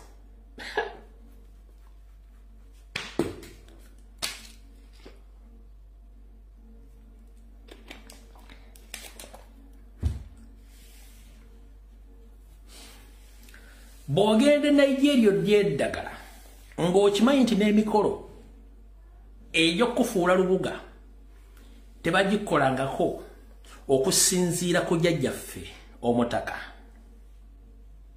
nga bwe yatulambika kitegeezera okwotakota mugaalo munde. Ekyokubiri nga bw'oli omusimbukufu ate omusimbu taliraana Ssaabasajja Kabaka era lwaki tomanyi nti weegalika nga gubonese? Kubanga bwe weegalika nga gubonese munnange n'otiiriisa kiba kitegeeza nti ovudde mu mbeera eza bulijjo. Buli lw'oyiwa ejjovu n'oluma amannyo ng'embaata eruma ekigogo kiba kitegeeza nti oba ovudde mu buntu bw'abantu oba ofuuse ekiwemmemeku. Kati ndi wano kutegeeza mukyala Agnes Nabaloga oba Agnes Nabawiiki maama njagala kutegeeza wagenda e Nigeria n'ojjayo mukuukulu gw'eddagala oguleete ogukozese mu Kyoto Gombola mu Kikume ng'okozesa ate omwana wa Mutebi Omumbejja Nkinzi mukuma omuddagala ate gumusale. Munnange wali okunamira muzibe olw'ensonga tekisoboka. Toyinaako wadde Akaganda wadde Akambejja ku Mutebi mula biseera musaayi gukwatagana muki na musaayi. Tuvudde awo. Wasanya Kawo Charles Peter Mayiga bwe yabadde agenze okulaba enkwezengeze ziri mu Bungereza butyo amwattu yagenze n'akyalirako omu kwabo balowooza nti bankizo nnyo mu luli olulagiro lwa Bungereza mwe yasinkanidde omulangira gonna bazannyidde ndoza ku lunaku lwadde lwa Sunday. Njala kutegeeza Wasanya Kawo Charles Peter Mayiga munnange omwami oyo talina kyali mu Bungereza okugyako kuba nti mulangira talina kyali era alinga wasajja ye waddala wa muntu mbwezaawo ne tasalawo talina kyasobola kukola kati gwe wagenzeeyo wattu oyogere gye mutakkiriza bannamawulire nga mwagala kusaba endaga butonde eya Ssekabaka Muteesa bagibaweekoko mutwaleko mujje mukyuse ebyafaayo by'omugenzi nti bano abaana okuli David Wasajja Omutoolo Sara Kagere ne Agnes Nabaloga nti baana ba Muteesa ebyo byonna mukootakoota mugaalo mondo lw'ensonga oyo si asalawo tasobola giba kubanga bakimanyi bulungi nnyo nga ne bw'okimanyi mukimanyi kanjala bategeeza nti DNA samples mwade mugenzi okukima mutuuke mukole forofoto mukyuse mwefuutiko nti muli baana ba Muteesa temuli yensonga lwaki muloze Mutebi ne mufuwa ne firimbi naye ng'omusajja gwe muloga taseetuka lwaki ne mumuwe mimbiri oba kanyo kawulire nga tavaawo nakati waali ekibatta ki lindako nja kikugamba edda ndi wano kutegeeza DNA ze mwagala okukola mumala biseera teweetaaga genda w'oyo omu ku balangira omusabe DNA enedda nakugamba ekigambo kimu kiri kimu nti yes Ssaabasajja Kabaka yennyini waali nti ye mugambo wae wattu gusinze njagala kwenoonya nzaani kuba obudde ettolo butuuse Wasajja obudde ettolo butuuse Agnes Nabaloga ne Sara Kagere obudde Wawalusimbi Mpanga butuuse emyaka gibawubidde akatambaala mwesibye mu Buganda mulinga nkukunyiza mbwa kubanga bulweyo omusana zeyongera kwekukuma ne munaakola muti temuli kyemugenda kujjawo ekyo kyo nkibabuulira kati ndi wano bategeeza endaga butonde ze mwagenza okukima ebungereza mukyuse mulage nti baana ba Muteesa nze nga mukunamira muzibe lwaki ekisoka kikino gwe kennyini Agnes Nabaloga wafuna omusimbi okuva ewa Yoseriti Babulwa ogezeeko okuteekawo kye tuyita ekijjulo ne famire yo eri eyaddala ewa Olusimbi Mpanga bo bagwemu akaja bangu balangirire nti munnange tukoze ekijjulo kino nti ye etugenzo kikakasa nti omwana ono si wa ntumbwe za Walusimbi nti kituufu omwana entumbwe za Muteesa nenzijalo nembyanika ku mutimbagano ekijjulo mwakiryayo mwakigabula kubanga mwaswala ompulidde bulungi nnyo kati nawe ndi wano bagamba muleme tumalira biseera mwagala kusanya Obuganda nga mukozesebwa Museveni ate nga nammwe mugezaako nnyo okwefuutiikawo kitajja kusoboka singa takyakola oba senga takyakola ekitwawula abasajja ku bakazi kubanga abasajja tuzaalibwa tulina obukuumi obw'enjawulo okusingaku mu abakazi yensonga lwaki Obwakabaka bwa Buganda tebufugibwangako mukazi era ali abweyimbyemu ng'onoonyereza ebyamutuukako mbimanyi namwe mubweyimbamu ebyo bigenda obbatuukako mujja bimanya ndi wano bategeeza kyonna kye mukola ensi ekimanyi era tubalinze ebintu bibiri bye mutajja kusobola kutegeera ekisooka Obuganda mwoyo ate Obuganda lwazi empooza Buganda tezitudde ngera babuuza kyeki bamanya enviri ku mutwe kyeki bawunyisa ebigere gwe kyeki kusimbuwaza oli nga asiriikiridde omanyi olwanga omwana abadde takola mirimu asiriikiridde manya nti aba ayonoona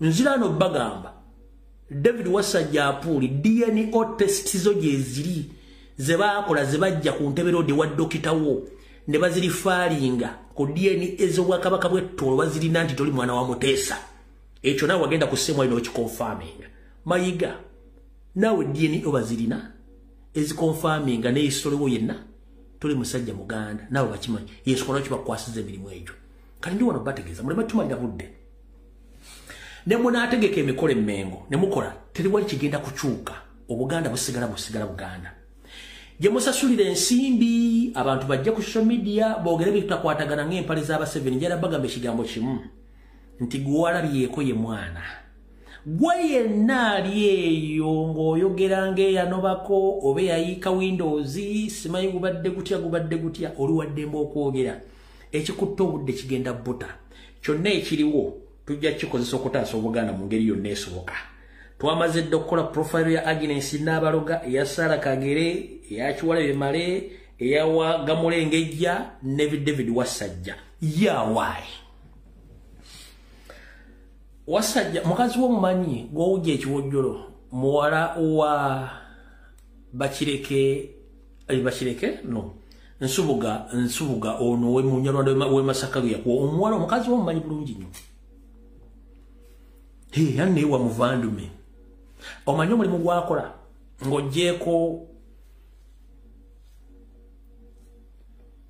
ng'oggyeko gw'omanyi gwe wamuwasiza omulimu omulala gumanyi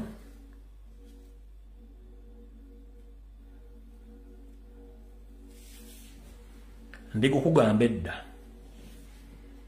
ng'oggyeko ensimbi Museveni ze yakuwa ogenda omuwase gwe tomanyi mukazi we yaani era naye ku video kuno ayinza okuba waali bamuyita Bakirekeraawe oyinza omukazi okuno kwali oba komuleko bajja kuwulira ndo muyagambye ng'oggyeko omulimu ogw'obutonde gwe wasiza mukazi we emirimu gyakola ogimanyi ayinza okuba tava waka naye nkubuulira Museveni gwe mmanyi taleka jjinja nga talifuukudde ate taleka bujulizi olimbuulira eriva mu byebiraka nga temunnatta mutebi muyinza okukola ki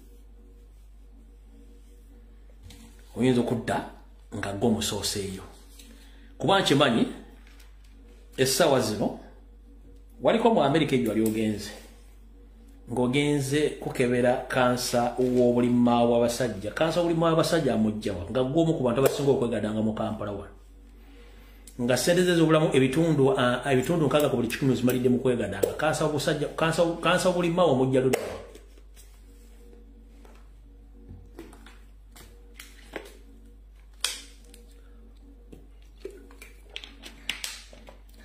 nze mbuuza bamuyita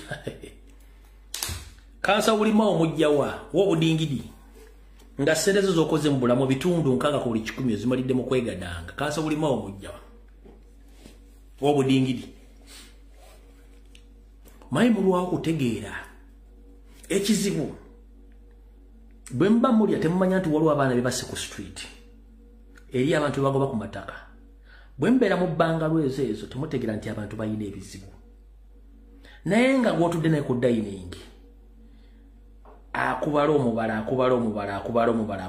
bino mutamanyi mwagaana okutegeera mwe mwenna nti enkola ya Museveni bagireka siireka bujulizi buli lwakuteera omukazi Omunyarwanda ku mmeeza kubeerako ne saladizi gokanyaga maama ng'ofumba saladizi kasupu nga kawoomi obeerawo gyakafumbira kyovula Abaganda tugamba nti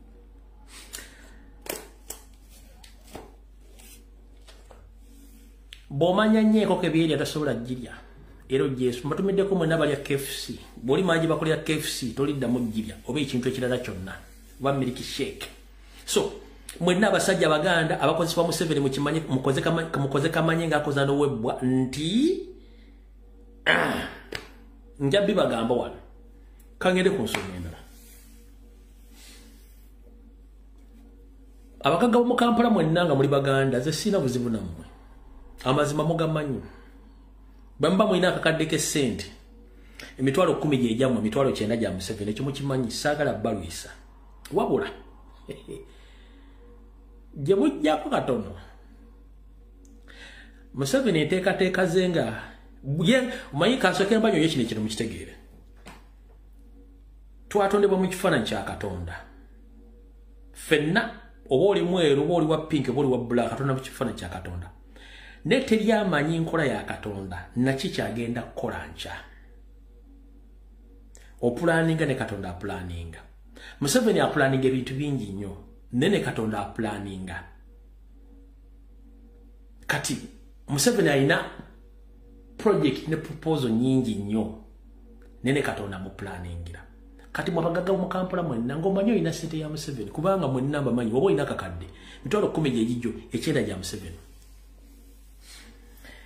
buli lw'onoowulira nti waliwo omugagga gwe basisse bamututte ku CID headquarters ekibuli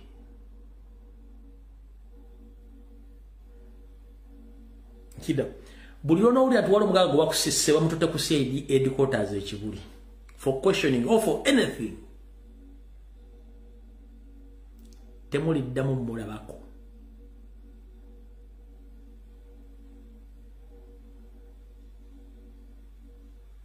mwe nkiddamu abagagga bali mu Kampala abakolera mu 7 bwe mutanatandika mu very soon either mwaka gumu kubanze no program nagirabyeko nkimanyi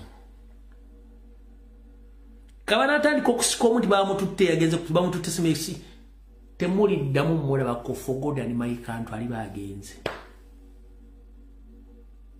talidda lwaki Museveni akimanyi mwenna tekuli amwagala mumukozesa kufuna sente na kuyisa bintu byammwe kati ayina okuza ebintu ebyo mu very sophisticated way etagenda kulekanya abantu wadde aba family naye watu tubaga ebigambo bino bayita ku matu nenga naawe otudde okimanyi ensimbi z'olina sizizo motoka mwotambulira siyiyo akedi mwovumira abantu sizizo naawe okimanyi bulungi nga n'omukazi gw'olina ow'okubiri ow'okusatu munyalwanda okimanyi yakufumbira gulini zinowoomerwa n'ogamba anenambemu omuganda kamulekewo nakijanganja takyangasa kangende omwana alina ebbere linga ettutu byokoma okuyonka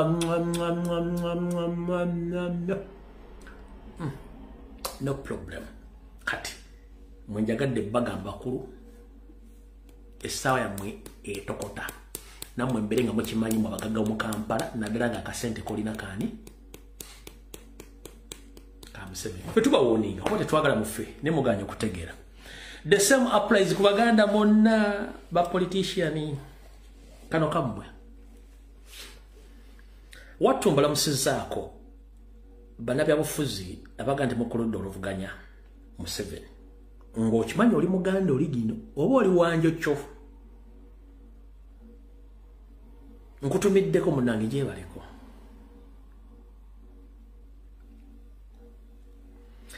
wali wetegerezaako owendali ng'atambula mu kolansi oba owendali ng'atunda bwati Museveni bwati bw'abalaba Museveni abalaba bwati mwenna bw'abalaba bwatyo kyekiseera mununule eggwanga lyammwe ng'obudde bukyali otherwise it's too late for you mwenna kubanga temumanyi buli alina omusirikale akukuuma ewuwo oba akukuuma mu kkubo ly'otambulira nammwe abalina basukka mu omu buli lunaku oyazzayo information ate era yafuna n'ebiragiro by'okukola kyakola yensonga lwaki ennaku zino mmwe kennyini abeefudde ne muli bannabyabufuzi bye mwogera tebikyakwatagana kubanga mukimanyi endagaano ze mwakola naye ng'agenda bajjawo omu ku omu nammwe mbatumiddeko awo nawo nfuddewo katugende ku nsonga endala kuba obudde budduka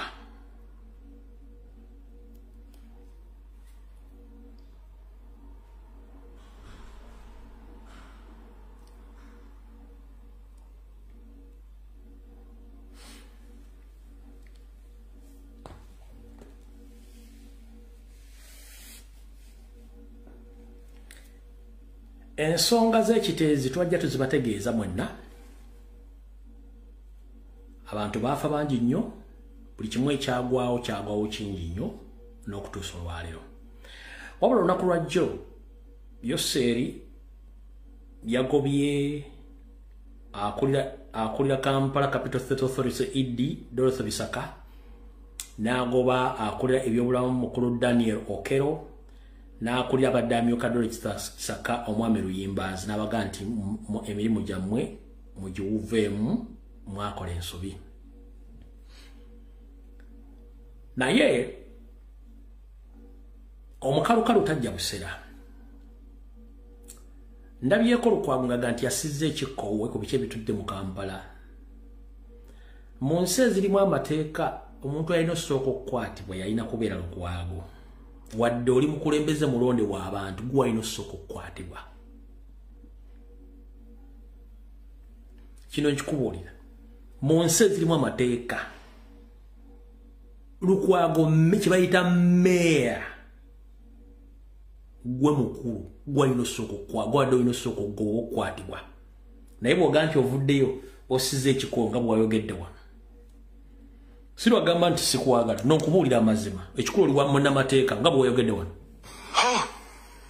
Muntu asukukikowe nti mpulira nga nejjeeredde emisango gyonna gye babadde banteekako nga bannema empindi ku mabega. Mpulira nga nejjeeredde kubanga nga nsabye nti banna nga nnwanye sinakusaba nga nnwanye mu bukulembeze tebakkiriza kwogera kigambo ayi naye munzikirize nkyeyogerereko nga nnwanye n'abantu nebagamba bannange bali wano mu kitongole abamu bavujjirira ne bakansala bannwanyise. Lukwago singa tubadde nti gavumenti kyukamu olwaleero essaawa zo. Jennifer Musisi Makula Loyo omutendeke najja nayibira mu kaguli Lukwago basobola okukusiba n'ebisuubizo bisula mu ttooyi. Jennifer Musisi Makula Loyo omutendeke kati nga yaddukira mu Amerika omanye ekyamuddusa.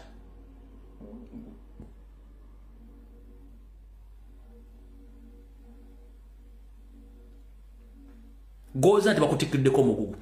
Osobola okutuleetera video 2 ng'enjega y'ekiteezi tennagwawo nga lyogenzeeko ekiteezi n'okola demonstration oba physical survey ng'otegeeza abantu b'eggwanga nti kiteezi ali mu mbeera bweti olyoka ogambe nti bakutikudde omugugu.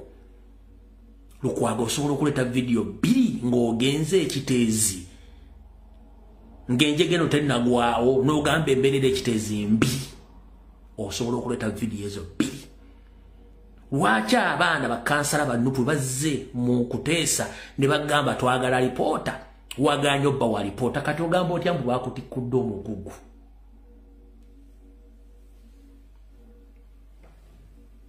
Ogamba otya nti bakutikudde omugugu. Okuva Luwalinya mu Kampala kuwa meeya Salimu Sale yagifuula mpuku y'ababbi bwe batera ne idi okutandika okuyisa billions and billions of money ng'oli shareholder ku ssente ezo. Kuba teri ssente esobola kufuna mu Kampala Lukwago nga tolinako mukono.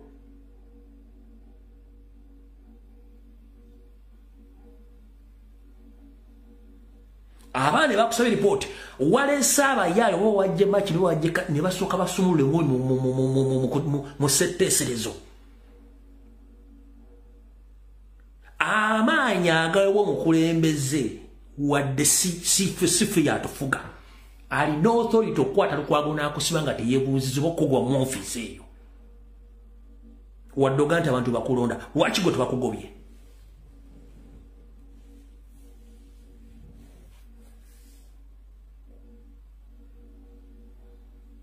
Lukwago mulekera okubuzaabuza abantu.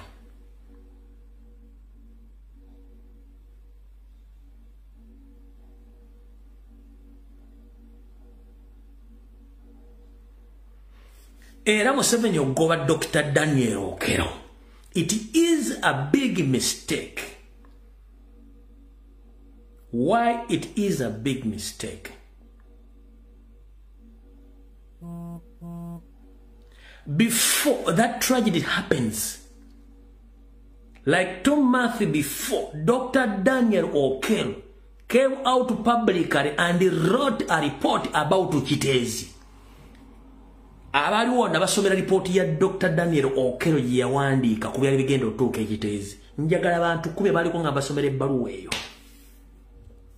Yawa Sisi n'awa Lukwago, n'awa Idi, no minister wa Kampala, n'awa ne bakansalazi. Njagala abantu kube baliko wano ku video eyo. Mugambe nti ebbaluwa saagisoma Daniel Okello gye yawandiika abadde akulira department ya health.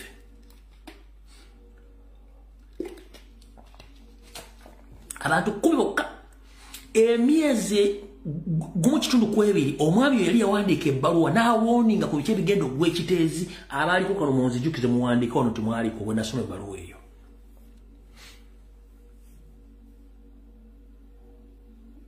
Tumusiime wuuno agamba yaliko oyo omu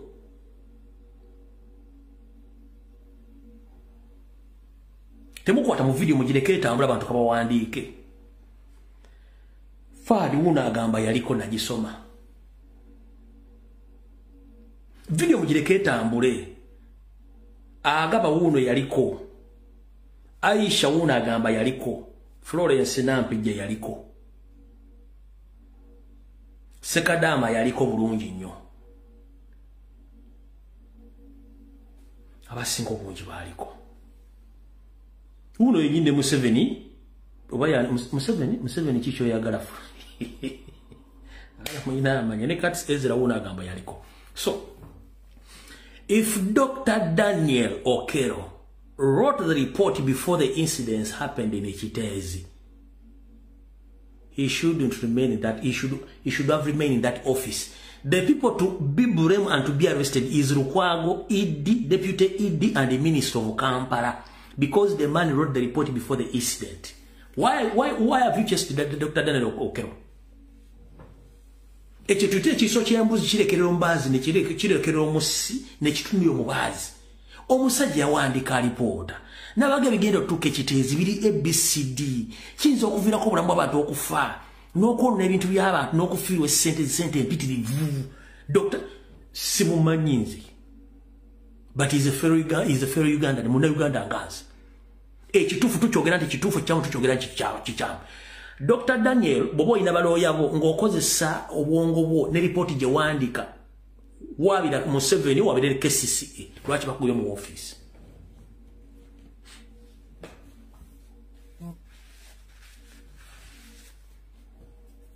Report hiyo yegenda kukola ngobo julizi nti you want the Okwago, you want the ED, you want the Deputy and the Minister of Kampala. Ono mukyala wali mu Kisenyi mu Kalitunsi.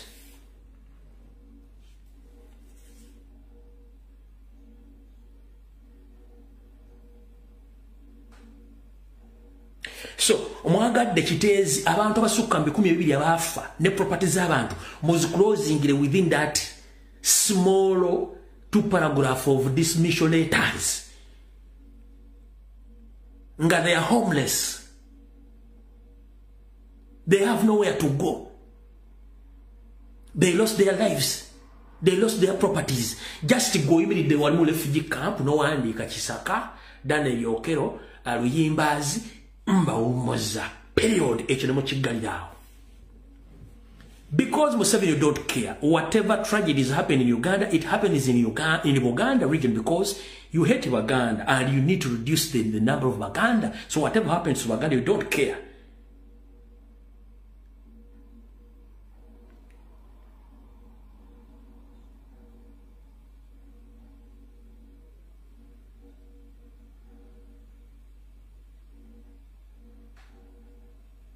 And that's the truth.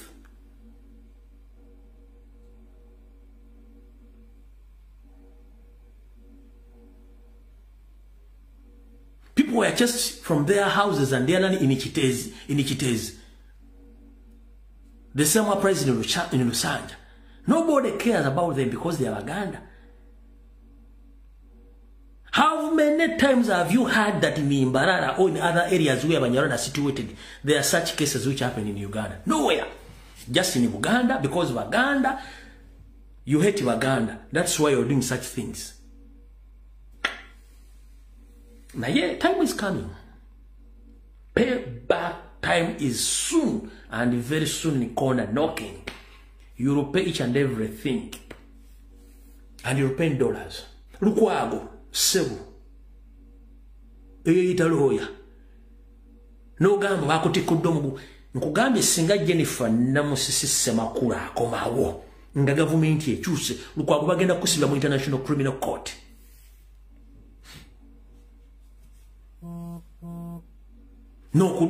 No kwenyigira mu kubba ensimbi z'ekibuga Kampala.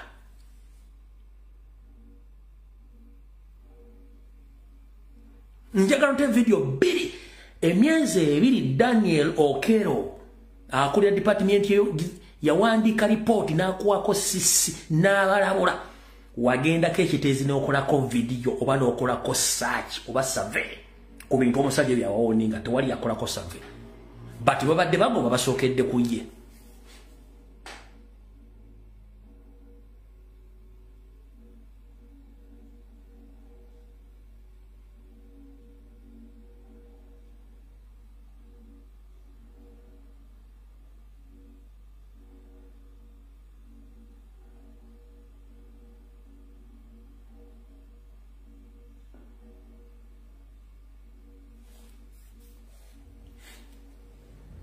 simanyi bantekodde omugogo omponye no problem kaba kutikula omugogo ojja gwowulira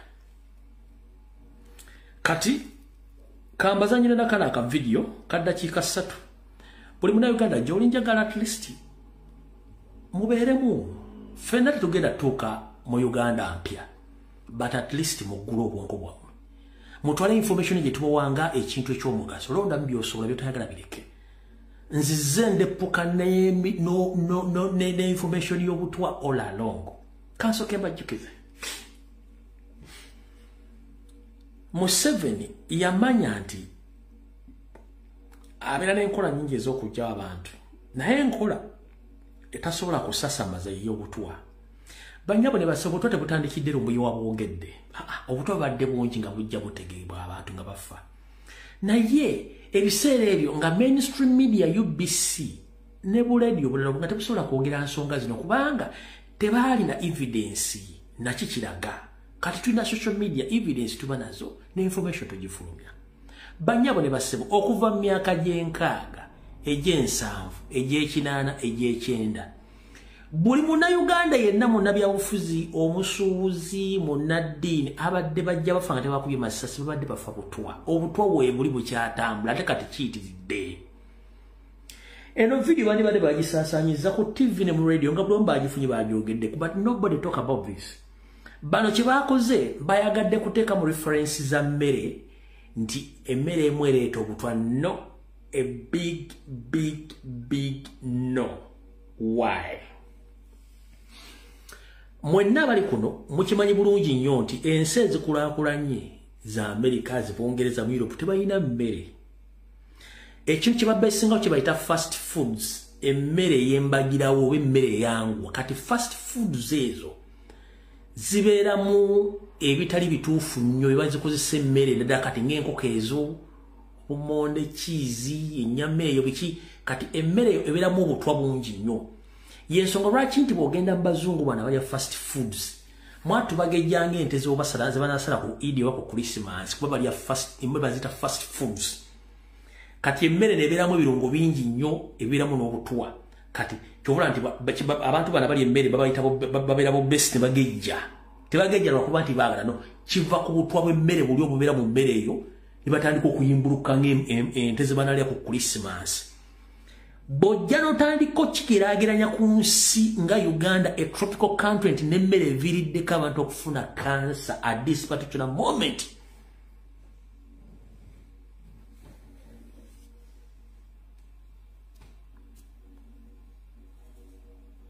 njala mbazanyira akatambi kano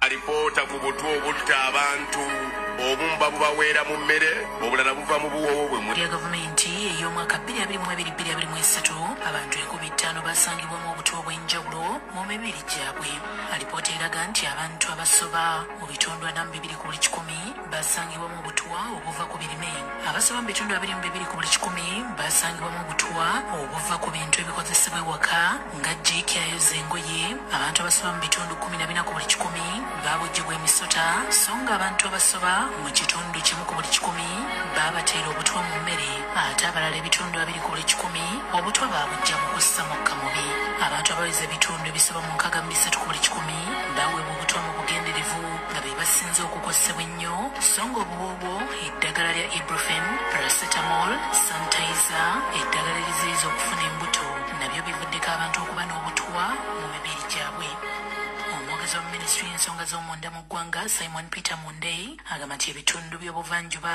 bye byasingamu abantu abangi abasangibwamu obutwa mu mibiri gyabwe obukiikakkono ne bugoberera obugwanjuba ne buddako olw'obuddo n'esembayo disitulikiti y'e Palisa mu Eastern Uganda yekyasinze abantu obungi okufa poisoni ne tuddako awo ebudaka Kibuku Mbale Serere ne Kumi districts mu Eastern Uganda. Mu Northern Uganda tulina Nwoya, tulina Gulu. Mu West tulina district y'Isinjiro. Isinjiro abantu bafudde nnyo obutwa. Tetumanyi lwaki naye nga statistics weziraga.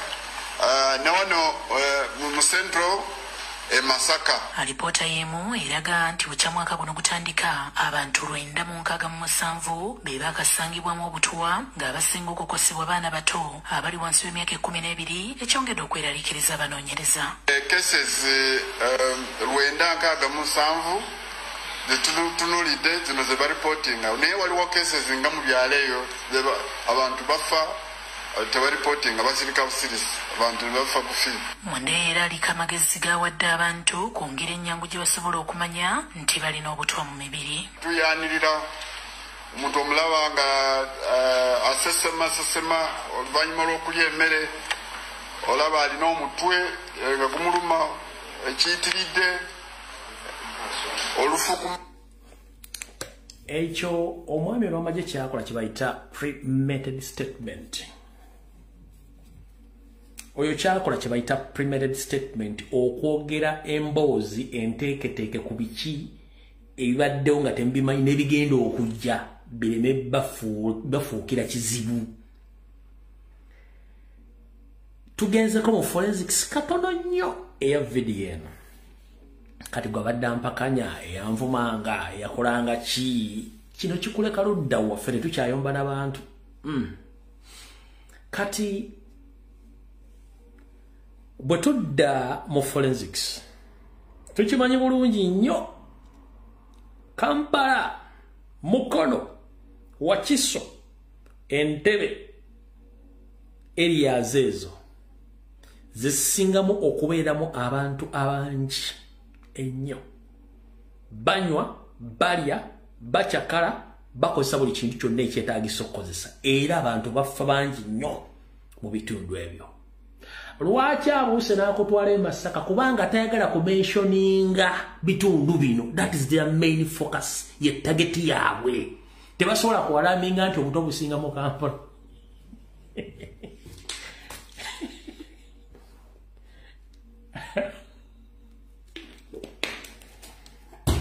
Okusomesa bannayuganda weetaaga embooko nga buli gw'okuba embooko bujja kwatayo gyotta. Lwaki? Kyetuyita consumption rate mu Uganda yonna abantu basinga okukozesa ebintu bya bulamu bwa bulijjo bali mu Kampala, Mukono, Wakiso, Entebbe. Gongamba otye budaka nongamba simanyi luddawa. Are you kidding? Consumption rate mu Uganda yonna katugambe situated mu Buganda region. Gye banywa omwenge, gye wali ebiduula, wali biki, wali buli kimu ekyetaagisa, gye balya buli kafankuna yenna. Bw'ologamba consumption rate y'obutwa eri mu Eastern eri waggulu budaka. Simanyi Manafa, simanyi Serere. Mulowooza emitwe gino abantu beetikka mikalu kiki? Ensonga lwaki teboogedde wano mu kyondo ky'abantu wano abangi? Tebaagala kuzuukusa bantu nti batusera okuleeta emisota bagitaddeko 3%. Nebo obutwa obuweebwa abantu intentionally direct buli 63%. Obutwa obuweebwa abantu direct buli ebitundu 63 ku buli 100 lumbuyo oba mubanja ki.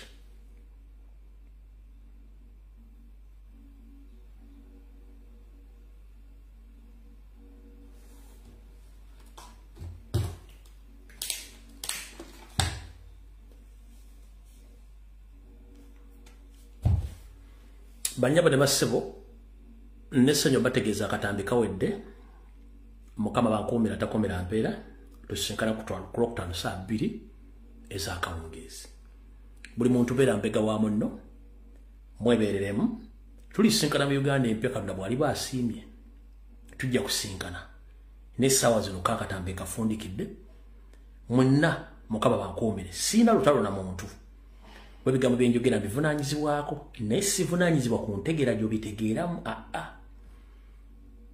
I take a responsibility on each and everything or each and every word I utter on social media, but I'm less concerned about your understanding of my message. I'm not responsible for how you consume my information. But I myself am responsible for whatever each and every information I release here on social media. That is it. And I'm not against any Ugandan, but I'm against Museveni and his regime. That is it.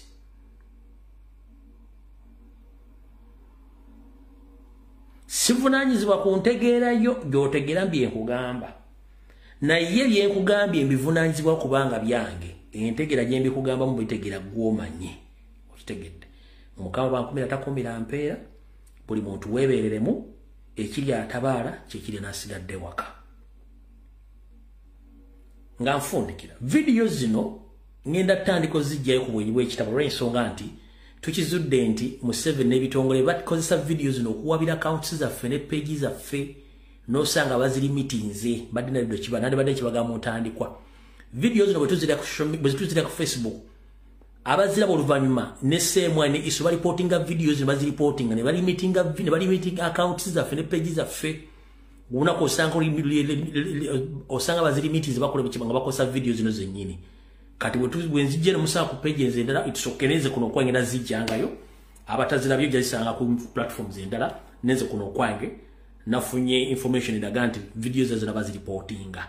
Kati mbanja yarajijjayo nenjiteeka ku YouTube n'abala bazita ku Facebook wa YouTube ne basanga iyo ne wano bazijjayo. Lawrence Yonge mukama bakumire mwenna abatukumira mpeera naddala abantu abali mu diaspora mu ekumi baganda bange sina utalo na muntu yenna. Gwa uyango ina utalo na nga njogedde information ekwatako kitegeza kyenjogedde kituufu. Ne ate kyokola kikyamu. Lubiri lw'eggwanga lyo. Sente teziggwayo. N'abazisookawo bazireka. Mukama bankuomere.